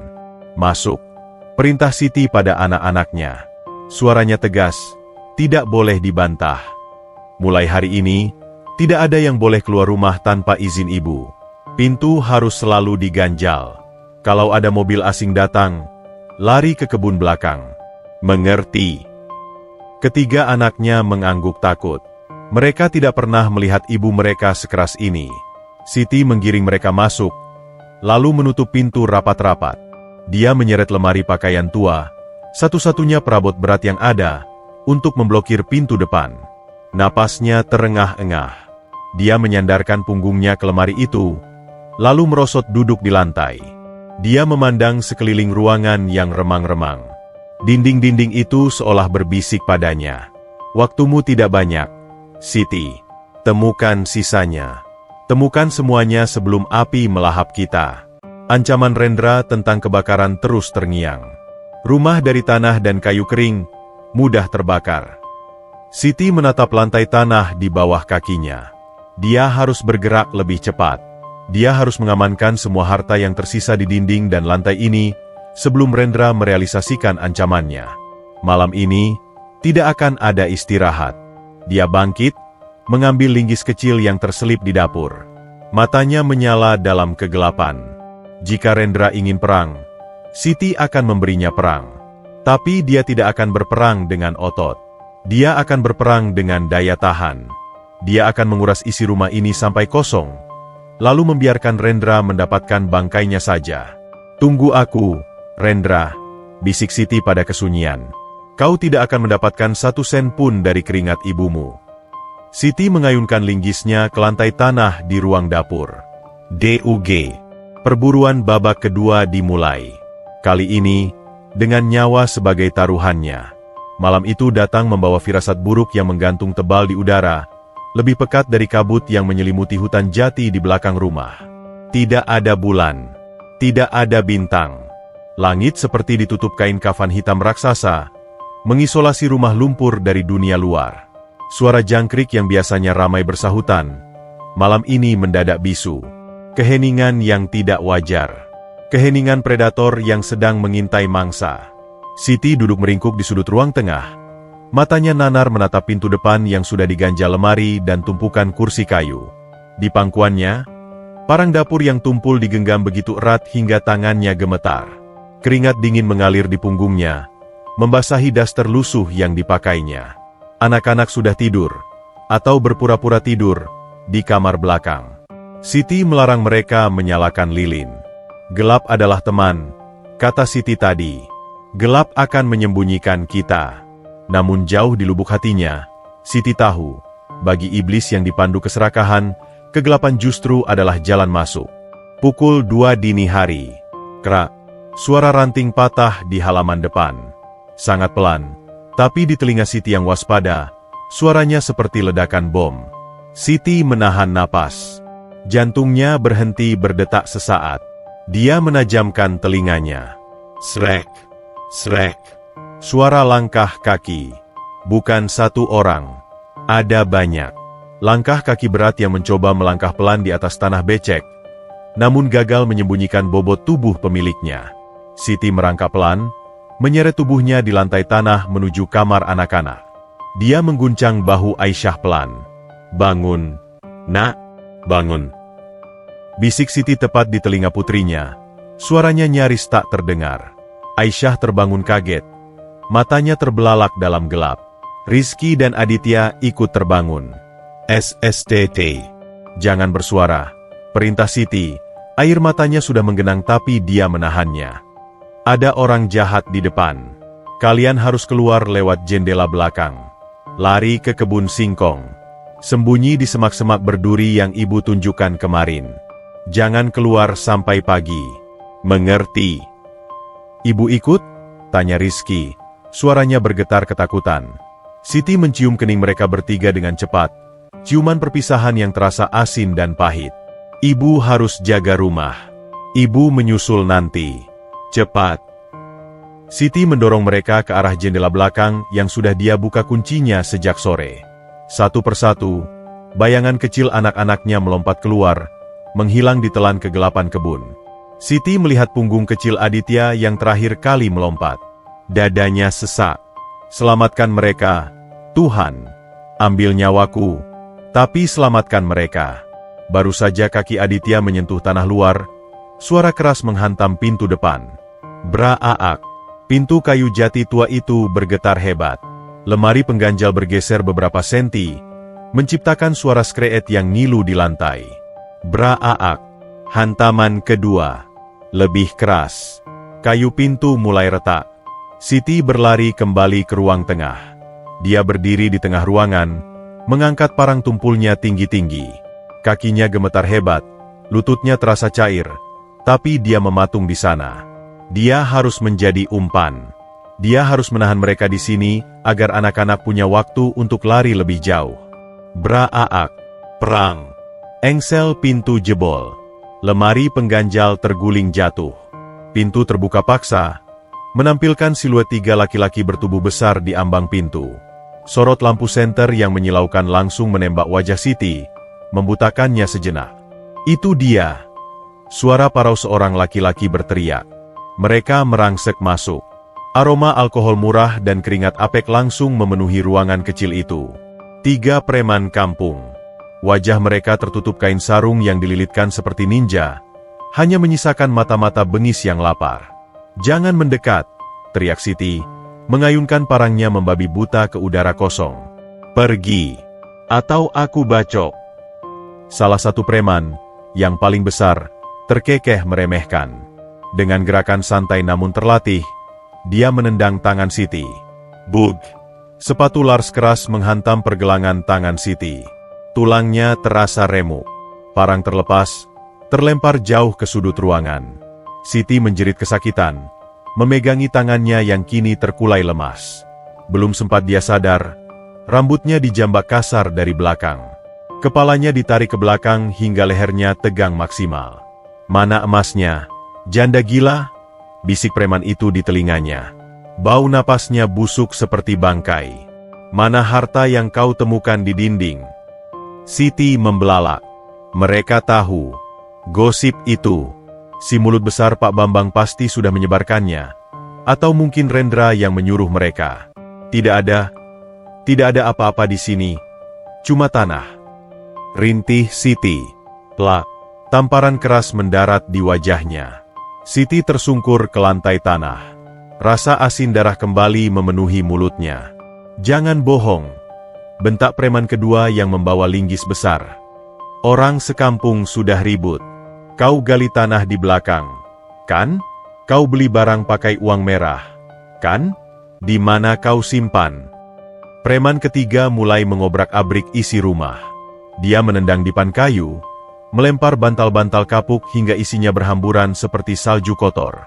Dia membuka lemari pakaian, merobek baju-baju Siti mencari sela-sela tersembunyi. "Bos, di sini kosong," lapornya. Preman yang memegang linggis menatap dinding rumah dengan curiga. Dia ingat gosip yang beredar, dindingnya bunyi kalau diketuk. Dia berjalan mendekati dinding ruang tengah. Dia mengetuknya dengan ujung linggis. Suara rongga itu terdengar jelas di keheningan malam. Mata preman itu berbinar di balik topeng kainnya. "Oh, ternyata tikus ini menyimpannya di tembok," seringainya.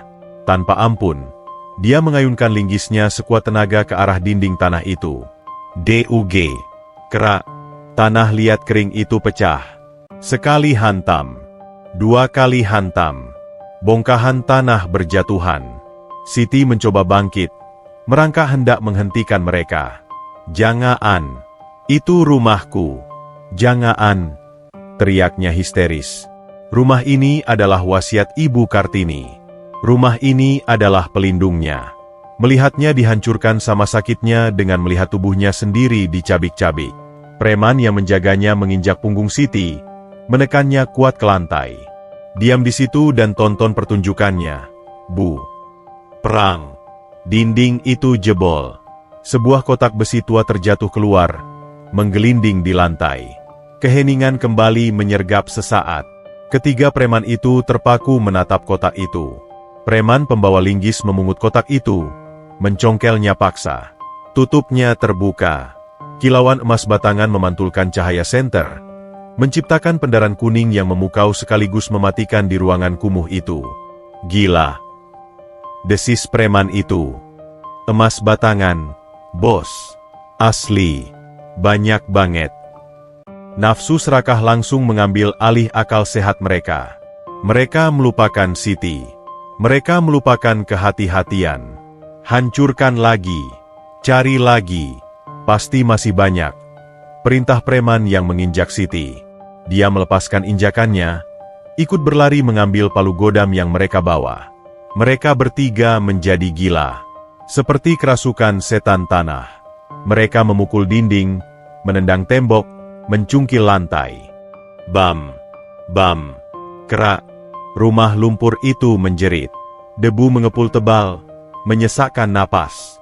Siti terbatuk-batuk di lantai, Air matanya bercampur debu menjadi lumpur di wajahnya.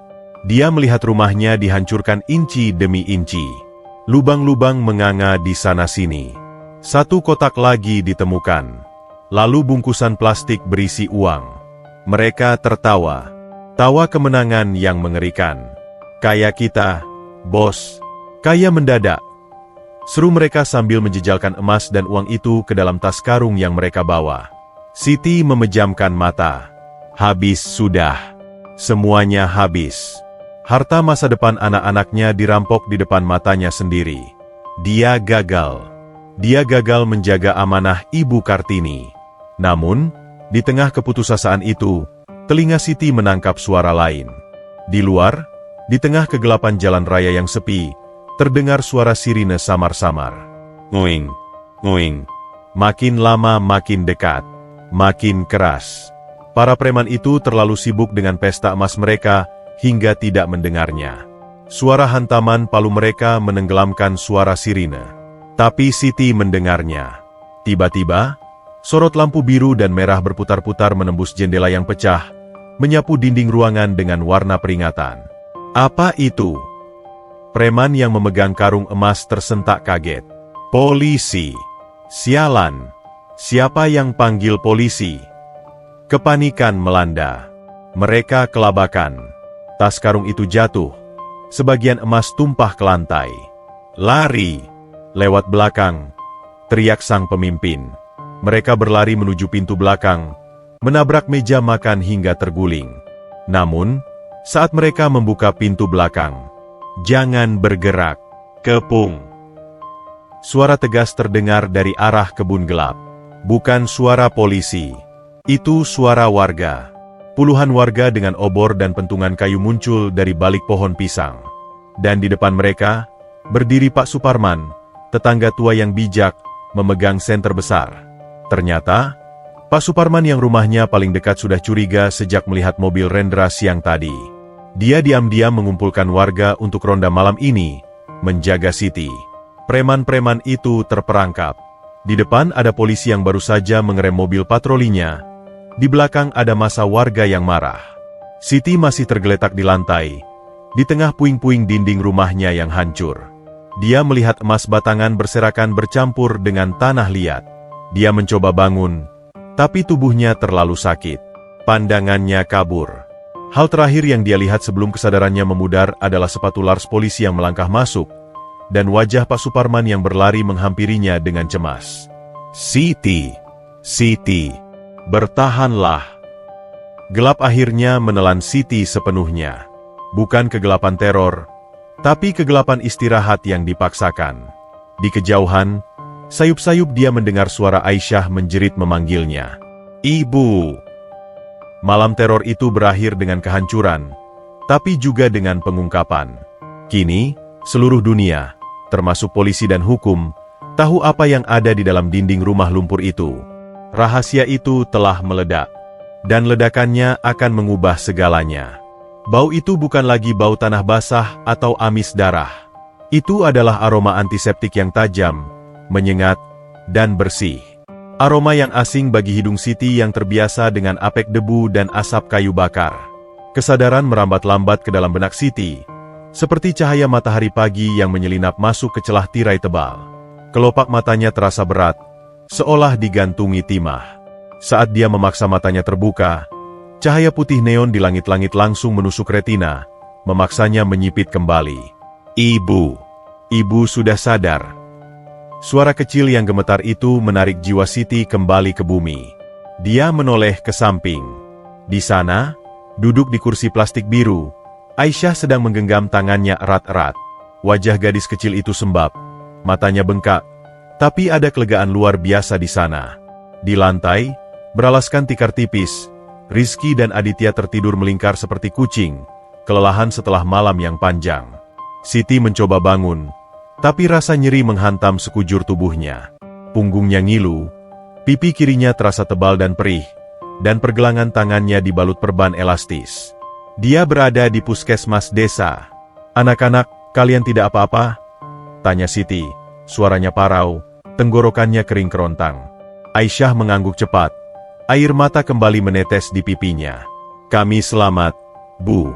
Kakek Suparman dan warga datang tepat waktu. Polisi menangkap orang-orang jahat itu. Siti menghembuskan napas panjang, seolah membuang beban ribuan ton dari dadanya. Anak-anaknya selamat. Itu yang terpenting. Rumah boleh hancur, emas boleh hilang, tapi nyawa anak-anaknya adalah harta yang tak tergantikan. Pintu ruang perawatan terbuka.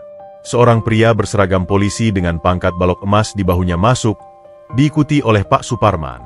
Polisi itu, Inspektur 1, Ibtu Danu, memiliki wajah tegas namun sorot matanya menyiratkan rasa hormat yang dalam.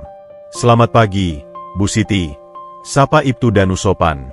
Dia tidak memperlakukan Siti seperti korban miskin yang patut dikasihani, melainkan seperti saksi kunci yang sangat penting. "Maaf mengganggu istirahat Ibu, tapi kami perlu keterangan Ibu segera." Siti berusaha duduk tegak, dibantu oleh Aisyah.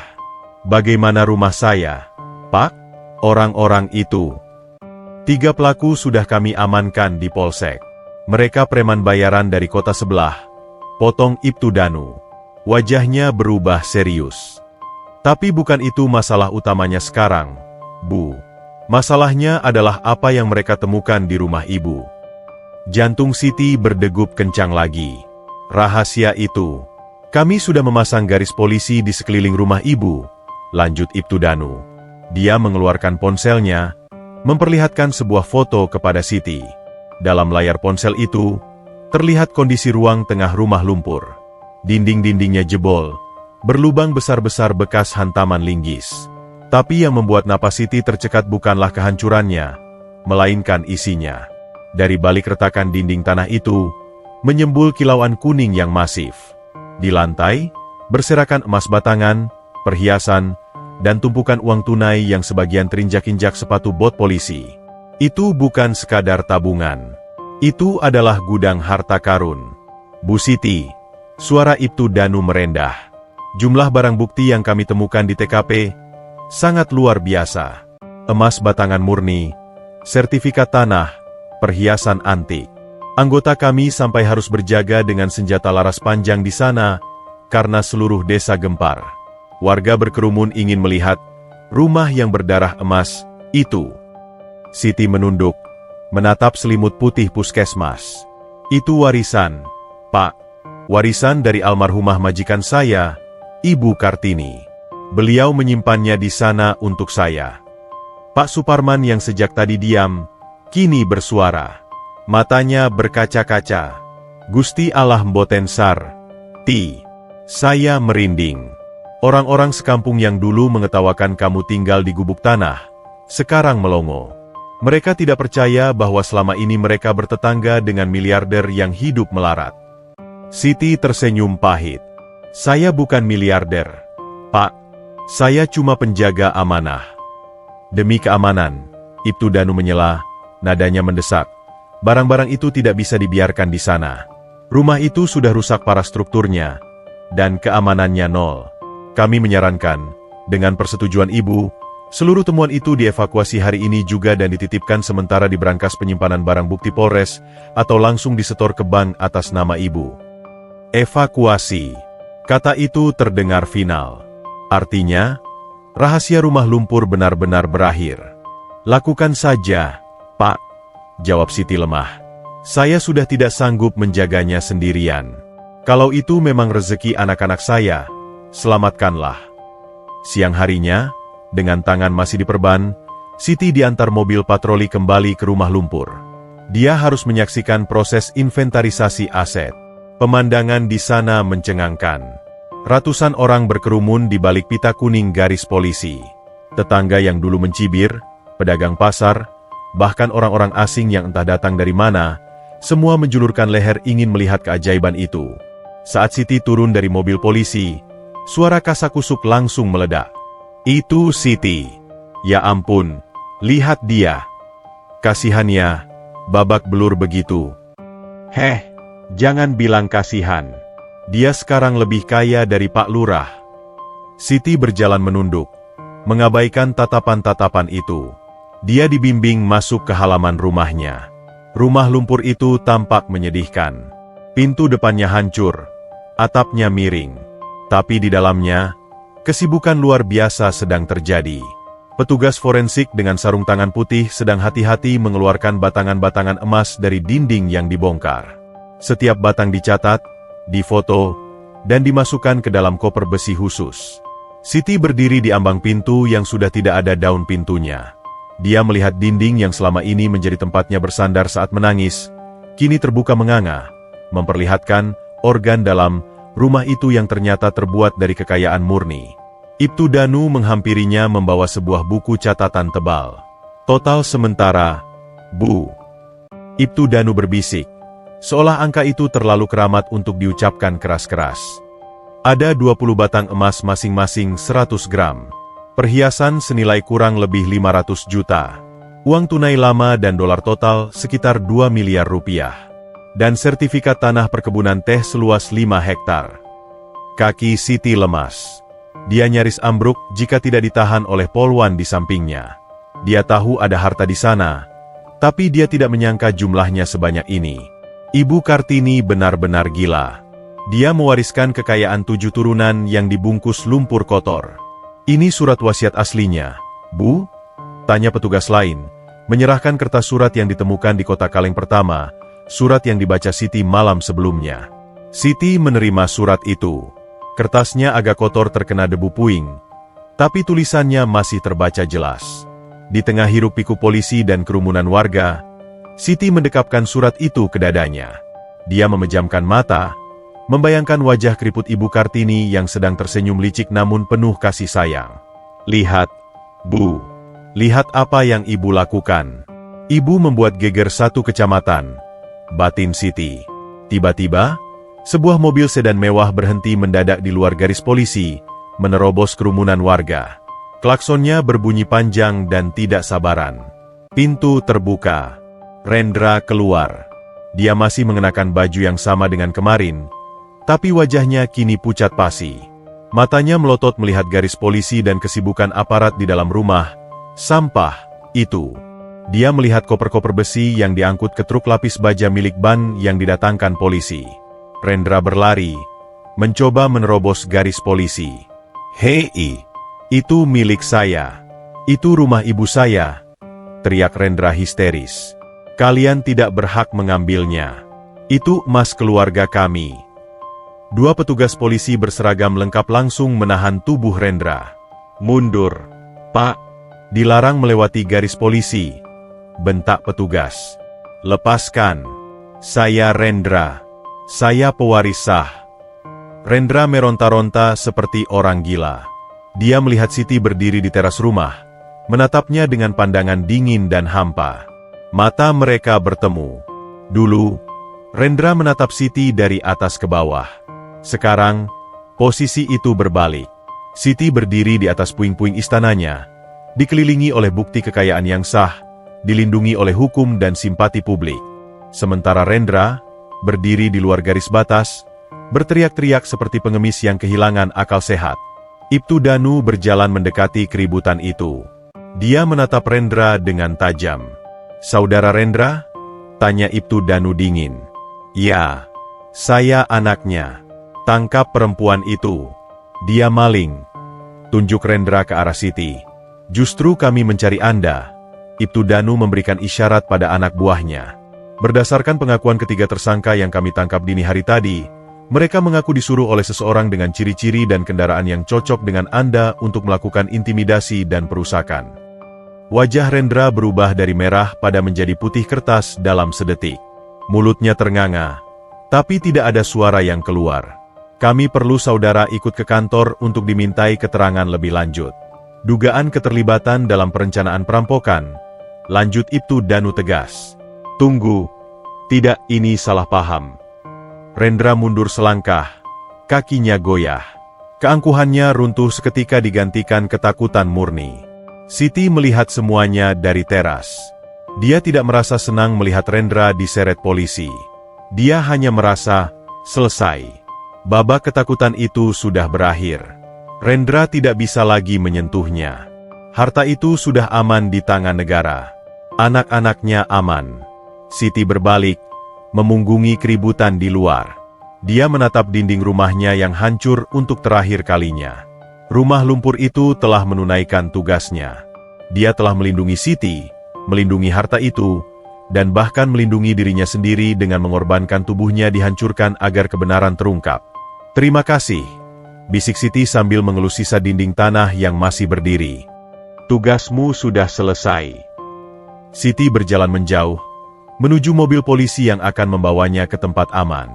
Dia meninggalkan rumah itu sebagai puing, tapi dia membawa serta martabat dan masa depan yang baru saja dibangun kembali dari debu. Langit sore itu berwarna jingga kemerahan, seolah ikut merayakan kemenangan sang ibu. Angin berhembus pelan, menerbangkan debu-debu emas yang tersisa di udara, menyebarkannya ke seluruh desa sebagai saksi bisu sebuah legenda yang baru saja lahir. Legenda tentang rumah lumpur dan janda yang menaklukkan serigala. Ruang pertemuan di Polres itu terasa lebih dingin daripada angin malam di rumah lumpur. Pendingin ruangan berdengung monoton di sudut, menyemburkan udara beku yang menusuk tulang. Atau mungkin, rasa dingin itu berasal dari tatapan-tatapan tajam yang saling beradu di sekeliling meja oval besar itu. Siti duduk di ujung meja. Tubuhnya tampak kecil di kursi kulit yang terlalu besar. Perban di tangannya dan plester di pipinya menjadi lencana keberanian yang bisu. Dia tidak lagi menunduk. Matanya menatap lurus ke depan. Tenang. Seperti permukaan danau yang dalam setelah badai berlalu.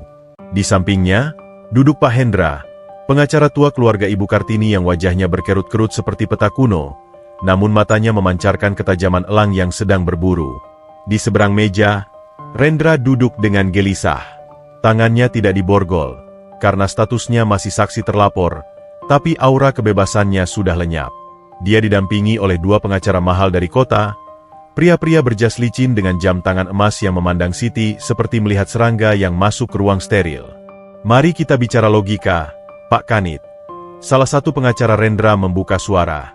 Nadanya halus, namun merendahkan. Dia menunjuk tumpukan berkas di meja.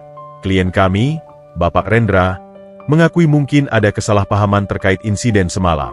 Tapi soal aset yang ditemukan di rumah itu jelas milik keluarga besar Kartini." Pengacara itu berdiri, berjalan memutari meja dengan gaya teatrikal. "Siti Nurhaliza hanya mewarisi tanah dan bangunan. Harap dicatat, tanah dan bangunan." Tekannya pada dua kata itu. Wasiat tidak pernah menyebutkan isi di dalamnya. Emas, uang, perhiasan itu adalah harta bergerak. Itu adalah bagian dari estate atau harta gonogini keluarga yang belum dibagikan. Siti, secara hukum, hanya menemukan barang yang tertinggal. Jadi, barang itu harus dikembalikan ke ahli waris sah, Rendra, Dewi, dan Fajar. Rendra tersenyum miring. Kepercayaan dirinya mulai kembali. Dia pikir dia bisa memutarbalikkan kata-kata. "Dia maling, Pak Polisi," sambar Rendra, suaranya serak namun penuh bisa. "Dia tahu ada harta di sana. Makanya dia menolak tawaran saya kemarin. Dia berniat menggelapkan aset keluarga kami." Siti merasakan panas merambat di lehernya. Tangannya mengepal di bawah meja. Orang-orang kaya ini, mereka selalu punya cara untuk membuat orang miskin merasa bersalah bahkan saat mereka benar. Mereka menggunakan bahasa hukum yang rumit untuk mencuri kembali apa yang sudah diberikan. Ibtu Danu, yang memimpin mediasi itu, menatap Pak Hendra. "Bagaimana tanggapan pihak Bu Siti?" Pak Hendra tidak langsung menjawab. Dia membuka tas kulit usangnya dengan gerakan lambat yang disengaja. Le. Suara kunci tas itu terdengar nyaring di ruangan yang hening. Dia mengeluarkan sebuah dokumen baru, bukan surat wasiat yang dibacakan minggu lalu, melainkan sebuah addendum, lampiran tambahan, yang disegel notaris, serta sebuah flash disk kecil berwarna merah. "Rekan sejawat saya lupa satu prinsip dasar hukum agraria." Suara Pak Hendra berat, bergema berwibawa di ruangan itu. "Tapi sebelum kita bicara pasal, mari kita dengarkan pemilik harta itu bicara sendiri." Pak Hendra mencolokkan flash disk itu ke laptop yang tersambung ke proyektor di dinding. Layar putih menyala. Video mulai berputar. Gambar itu sedikit goyang awalnya, lalu stabil. Menampilkan wajah Ibu Kartini, 3 bulan sebelum meninggal. Dia duduk di kursi goyang kesayangannya. Wajahnya tirus dan pucat, tapi mata itu hidup. Rendra terlonjak di kursinya. "Ibu," desisnya. Di layar, Ibu Kartini menatap lensa kamera. Dia tersenyum. Senyum yang getir. "Halo, Pak Hendra. Jika Bapak memutar video ini, berarti Rendra atau saudara-saudaranya sedang mencoba merebut kembali rumah yang saya berikan pada Siti, bukan?" Suara Ibu Kartini dari speaker laptop membuat bulu kuduk semua orang berdiri. Rendra memucat. Dia seperti sedang dihakimi oleh hantu. "Saya, Kartini Sastrowardoyo, dengan sadar dan tanpa paksaan, menyatakan bahwa..." Ibu Kartini di video itu mengambil napas panjang, lalu menatap tajam seolah menembus layar langsung ke mata Rendra. Rumah di kilometer 18 beserta segala isinya, baik yang terlihat di permukaan, tertanam di dalam dinding, maupun terkubur di bawah tanahnya, adalah hak mutlak Siti Nurhaliza. Ibu Kartini mengangkat sebuah kertas ke depan kamera. Daftar inventaris lengkap, nomor seri emas batangan, nominal uang, semuanya tertulis di sana. "Rendra," panggil Ibu Kartini di video itu. Nada suaranya berubah, dari formal menjadi suara seorang ibu yang kecewa. "Ibu tahu kamu akan marah. Ibu tahu kamu akan bilang ibu gila. Tapi kamu harus tahu kenapa ibu melakukan ini. Kamu serakah, nak. Uang ibu kamu pakai judi. Aset perusahaan kamu gadaikan.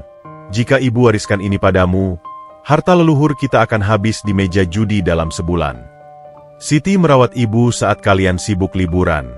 Siti membersihkan kotoran ibu saat kalian jijik masuk kamar ibu. Emas ini bukan hadiah cuma-cuma.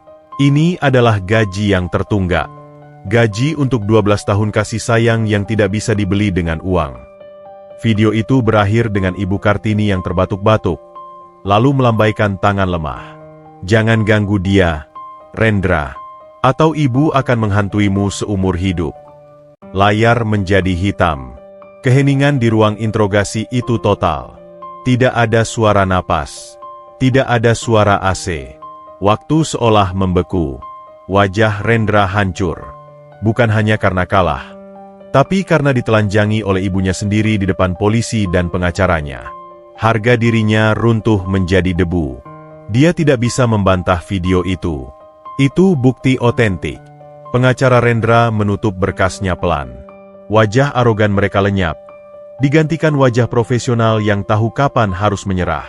Kami tidak tahu ada bukti video ini. Jika kami tahu, kami tidak akan mengambil kasus ini." Pak Hendra belum selesai. Dia mendorong dokumen adendum di meja ke arah Rendra. "Ini dokumen legalisasinya. Di sini tertulis jelas, hibah mutlak. Tidak bisa digugat, tidak bisa dibatalkan," kata Pak Hendra tegas. Lalu dia mencondongkan tubuhnya ke depan, menatap Rendra dengan tatapan mematikan. "Dan satu lagi, Tuan Muda Rendra. Soal preman-preman itu." Rendra tersentak. Dia lupa soal itu karena terlalu fokus pada harta. "Ketiga preman itu sudah bernyanyi di sel sebelah," lanjut Pak Hendra dingin. "Mereka mengaku dibayar 5 juta per orang oleh seseorang yang mengendarai Pajero hitam plat B 1234 KRT. Mobil Anda, bukan?" Rendra gemetar. Keringat dingin bercucuran sebesar biji jagung di dahinya. Itu fitnah. Saya cuma suruh mereka menakut-nakuti." Rendra keceplosan. Siti menutup matanya sejenak. "Pengakuan. Itu dia." Ibtu Danu langsung berdiri. "Oh, terima kasih, Pak Hendra. Pengakuan barusan sudah dicatat." Dia menoleh ke anak buahnya. "Ubah status saudara Rendra dari saksi menjadi tersangka. Lakukan penahanan sekarang juga untuk mencegah penghilangan barang bukti." "Tidak, jangan." Rendra berteriak panik saat 2 polisi memegang lengannya dan memaksanya berdiri. "Saya Rendra. Saya punya uang. Panggil pengacara lain. Kalian tidak berguna." Dia meronta, menendang kursi hingga jatuh. Tapi hukum tidak peduli teriakan orang kaya yang sudah jatuh miskin moral. Borgol besi terpasang di pergelangan tangannya. Suara yang paling indah yang pernah didengar Siti. Saat Rendra digiring keluar ruangan, dia menoleh ke arah Siti. Matanya basah, merah, dan penuh penyesalan yang terlambat. "Siti," panggilnya lirih. "Tolong, cabut laporan. Aku anak majikanmu." Siti berdiri. Dia menatap Rendra, lalu menatap Pak Hendra, dan terakhir menatap Ibtu Danu. Siti berjalan mendekati Rendra. Jarak mereka hanya setengah meter. Siti melihat pria yang kemarin menamparnya, yang mengancam akan membakar anak-anaknya. Apakah dia harus memaafkan? Siti menarik napas panjang. "Saya sudah memaafkan Aden," ucap Siti lembut. Wajah Rendra berbinar penuh harap. "Tapi," lanjut Siti, suaranya mengeras seperti batu karang. "Hukum bukan milik saya. Hukum milik negara. Dan keadilan milik Tuhan. Jalani saja, Den. Seperti saya menjalani hidup di rumah lumpur itu. Belajarlah dari rasa sakit, seperti saya belajar." Siti berbalik, kembali duduk di kursinya. Dia tidak menoleh lagi saat Rendra diseret keluar sambil menangis meraung-raung seperti bayi. Pintu tertutup. Keheningan kembali. Tapi kali ini, keheningan yang damai. Pak Hendra tersenyum tipis, menepuk punggung tangan Siti yang diperban. "Ibu Kartini pasti bangga padamu. Nak, kamu lebih tegar dari yang dia duga." "Terima kasih, Pak," bisik Siti. Air mata akhirnya menetes. Tapi ini air mata kelegaan. "Sekarang, apa yang harus saya lakukan dengan semua uang itu?" Pak Hendra membereskan berkas-berkasnya. "Uang itu milikmu, Siti. Sepenuhnya. Polisi akan mengurus administrasinya dalam 2x24 jam. Kamu sekarang adalah wanita kaya raya yang sah. Tidak ada yang bisa mengambilnya darimu. Tidak Rendra, tidak siapapun." Siti menatap pantulan wajahnya di layar laptop yang mati. Wajah yang lelah, tua sebelum waktunya, tapi memiliki sorot mata baru. Sorot mata orang merdeka. Dia membayangkan anak-anaknya. Aisyah yang ingin jadi dokter. Rizky yang ingin sepeda baru. Aditya yang suka menggambar. Mimpi-mimpi yang dulu terasa seperti pungguk merindukan bulan, kini ada di dalam genggamannya. Tapi di balik rasa syukur itu, ada satu hal yang mengganjal di hati Siti. Uang ini, emas ini, berasal dari penderitaan. Dari dinding tanah yang menjadi saksi bisu kesepian Ibu Kartini. Siti tidak ingin uang ini hanya menjadi alat pemuas nafsu belanja. Itu akan membuatnya sama seperti Rendra. "Pak Hendra," panggil Siti. "Ya. Bisa bantu saya satu hal lagi, setelah uangnya cair?" "Apa itu?" Siti tersenyum. Sebuah ide gila tapi mulia tumbuh di kepalanya. "Saya tidak mau meninggalkan rumah lumpur itu sebagai puing. Saya ingin tanah itu tetap hidup." Pak Hendra menatap Siti dengan rasa ingin tahu. Siti belum mengatakannya sekarang, tapi dia sudah tahu jawabannya. Dia akan membalas dendam terbaik pada kemiskinan, dengan cara menghapuskannya dari hidup orang lain juga. Perlindungan hukum telah didapat. Perang telah dimenangkan.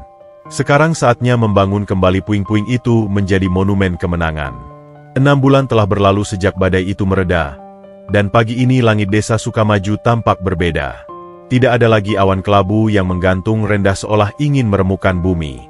Langit biru bersih membentang luas, dihiasi arak-arakan awan putih yang berbaris rapi seperti kapas, menyambut matahari yang bersinar hangat, tidak menyengat, melainkan memeluk. Siti Nurhaliza berdiri di teras rumah barunya. Bukan sebuah istana megah dengan pilar-pilar raksasa seperti mensyan Ibu Kartini dulu, melainkan sebuah rumah joglo modern yang asri, dikelilingi halaman luas yang penuh dengan bunga melati dan pohon mangga. Rumah ini tidak mencolok, tidak berteriak, "Aku kaya," namun memancarkan ketenangan yang mahal. Di tangannya, secangkir teh melati hangat mengepulkan aroma yang menenangkan. Siti menyesapnya perlahan, membiarkan kehangatan itu menjalar ke dadanya. Dulu, teh manis adalah kemewahan yang hanya bisa dia nikmati sisa dari tamu majikan. Sekarang, dia bisa meminumnya kapan saja, di cangkir porselen miliknya sendiri. "Ibu, lihat sepatuku!" Teriakan riang memecah lamunan Siti. Aditya berlari keluar dari pintu depan, mengenakan seragam SD merah putih yang masih kaku dan licin karena baru disetrika. Sepatu hitam mengkilap membungkus kaki kecilnya yang dulu sering lecet karena nyeker. Di belakangnya, Rizky dan Aisyah menyusul, wajah mereka berseri-seri, pipi mereka kini berisi dan merona sehat, tidak lagi cekung kelaparan. Hati-hati, nanti jatuh, tegur Siti lembut, tersenyum lebar hingga matanya menyipit. Ayo Bu, nanti telat upacaranya. Aisyah, yang kini sudah duduk di bangku SMP favorit, menarik tangan ibunya. Siti meletakkan cangkirnya. Hari ini adalah hari istimewa. Bukan hanya karena anak-anaknya akhirnya bersekolah dengan layak tanpa takut ditagih SPP. Tapi karena hari ini Siti akan kembali ke kilometer 18. Kembali ke tempat semuanya bermula. Sebuah mobil MPV keluarga berwarna perak, nyaman dan fungsional, bukan mobil sport pamer, sudah menunggu di depan pagar. Pak Bambang, tetangga yang dulu sempat sinis dan menyebar gosip, kini bekerja sebagai supir pribadi Siti. Sikapnya berubah 180 derajat, menjadi sangat sopan dan hormat, bukti bahwa uang memang bisa mengubah wujud manusia, tapi kebaikan hati Sitilah yang membuatnya setia. Siap, Bu Siti? Tanya Pak Bambang sambil membukakan pintu. Siap, Pak. Kita jemput Pak Hendra dulu ya, jawab Siti. Perjalanan menuju kilometer 18 terasa nostalgik. Siti memandang keluar jendela, melihat jalanan aspal yang dulu dia lalui dengan angkot tua sambil menangis. Lubang-lubang jalan itu sudah ditambal, sumbangan dari Siti untuk desa. Warung kecil tempat dia membeli air galon terakhirnya dulu, kini sudah direnovasi menjadi toko kelontong yang lebih besar. Modalnya juga pinjaman lunak dari Siti. Tanpa dia sadari, jejak kakinya yang dulu berdarah-darah kini telah berubah menjadi jejak kebaikan yang menghidupkan ekonomi desa. Di tengah perjalanan, ponsel Siti bergetar. Sebuah pesan masuk dari Pak Hendra. Isinya tautan berita online. Headline: Pewaris perusahaan tekstil Kartini Jaya resmi divonis 5 tahun penjara atas kasus percobaan perampokan dan penggelapan aset. Siti membaca berita itu dengan wajah datar. Di bawahnya ada foto Rendra yang mengenakan rompi oranye. Wajahnya kusut dan matanya kosong. Di berita lain disebutkan bahwa Dewi dan Fajar sedang digugat pilot oleh bank karena gaya hidup hedonis mereka tidak lagi ditopang oleh warisan yang sudah habis. Villa di puncak disita. Mobil-mobil mewah ditarik leasing. Roda nasib telah berputar sempurna. Mereka yang dulu di atas, tertawa sambil meminum wine, kini merasakan dinginnya lantai penjara dan kejamnya penagih hutang. Sementara Siti, yang dulu diusir ke dalam lumpur, kini duduk di kursi empuk kemenangan.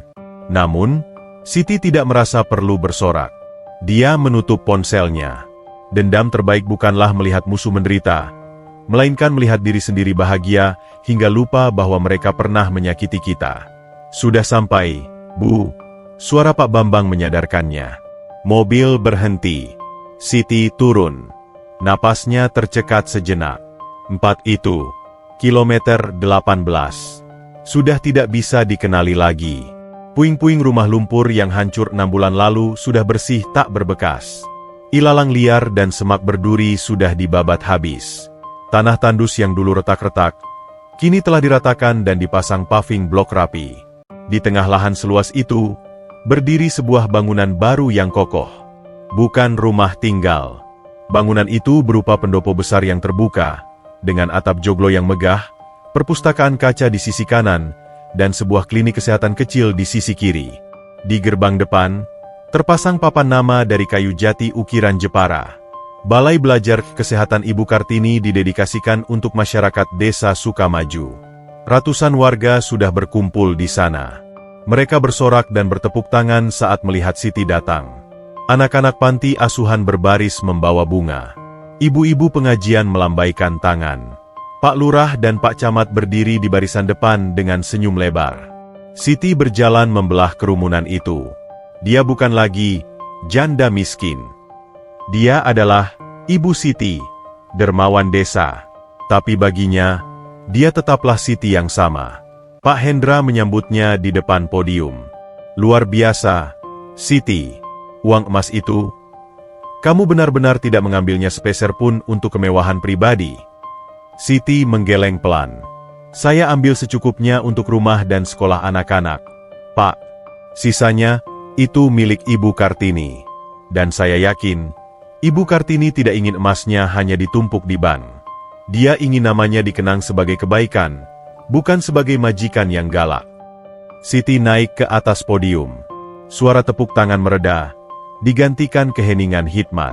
Angin berhembus pelan, membawa aroma tanah basah yang familiar. Aroma yang dulu dia benci, kini dia rindu. Siti memegang mikrofone. Tangannya sedikit gemetar, bukan karena takut, tapi karena haru. Dia menatap wajah-wajah di hadapannya. Wajah Aisyah, Rizky, Aditya yang bangga. Wajah Pak Suparman yang mengangguk setuju. Bapak, Ibu, saudara sekalian. Suara Siti bergetar, namun jernih. 6 bulan lalu, saya datang ke tanah ini sebagai orang buangan. Saya menangis di sini. Saya kelaparan di sini. Saya tidur beralaskan tanah di sini. Orang bilang tempat ini adalah tempat sampah. Tempat jin buang anak. Siti berhenti sejenak, menatap tanah di bawah kakinya. Tapi tanah ini mengajarkan saya satu hal. Jangan menilai isi dari bungkusnya. Jangan menilai harga diri dari hartanya. Air mata mulai menggenang di pelupuk mata para ibu-ibu yang mendengar. Di bawah tanah lumpur yang kotor ini, tersimpan emas murni. Begitu juga manusia. Kadang, kita harus dilempar ke dalam lumpur dulu. Harus dihancurkan dulu dinding pertahanan kita, supaya emas di dalam diri kita, kesabaran kita, kekuatan kita, bisa terlihat keluar. Siti menyeka sudut matanya. Gedung ini, balai ini, saya bangun bukan dengan uang saya. Ini dibangun dengan uang almarhumah Ibu Kartini. Saya hanya perantaranya. Saya wakafkan tanah dan bangunan ini untuk kalian semua. Untuk anak-anak yang mau belajar tapi tidak punya biaya. Untuk orang sakit yang butuh obat tapi tidak punya uang. Gunakanlah tempat ini. Rawatlah. Dan tolong, setiap kalian masuk ke sini, kirimkan satu doa untuk Ibu Kartini. Itu saja bayarannya. Tangis pecah di antara kerumunan.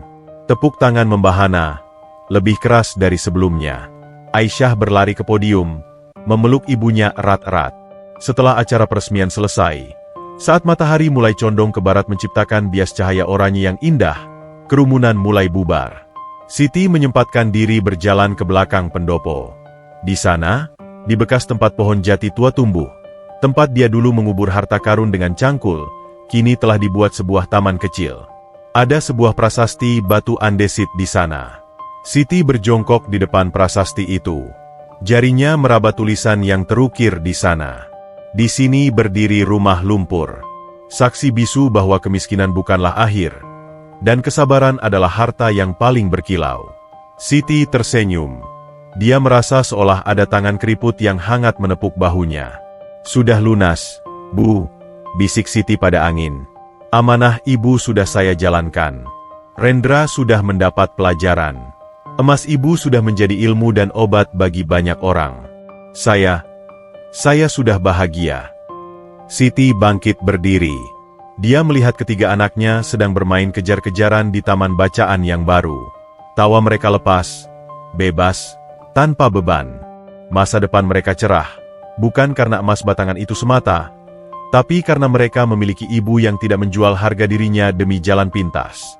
Siti melangkah pergi meninggalkan masa lalunya yang kelam di belakang. Dia tidak perlu lagi menoleh. Rumah lumpur itu sudah hilang secara fisik, tapi fondasinya, fondasi keteguhan hati, kini menopang hidupnya selamanya. Dia masuk ke mobil, menutup pintu dengan pelan. Pulang, Pak Bambang, tanya supirnya. Siti tersenyum, menatap jalan panjang di depan yang bermandikan cahaya matahari sore. Ya, Pak, pulang ke rumah. Dan kali ini, kata pulang terdengar begitu manis. Semanis janji Tuhan kepada hambanya yang bersabar. Tamat.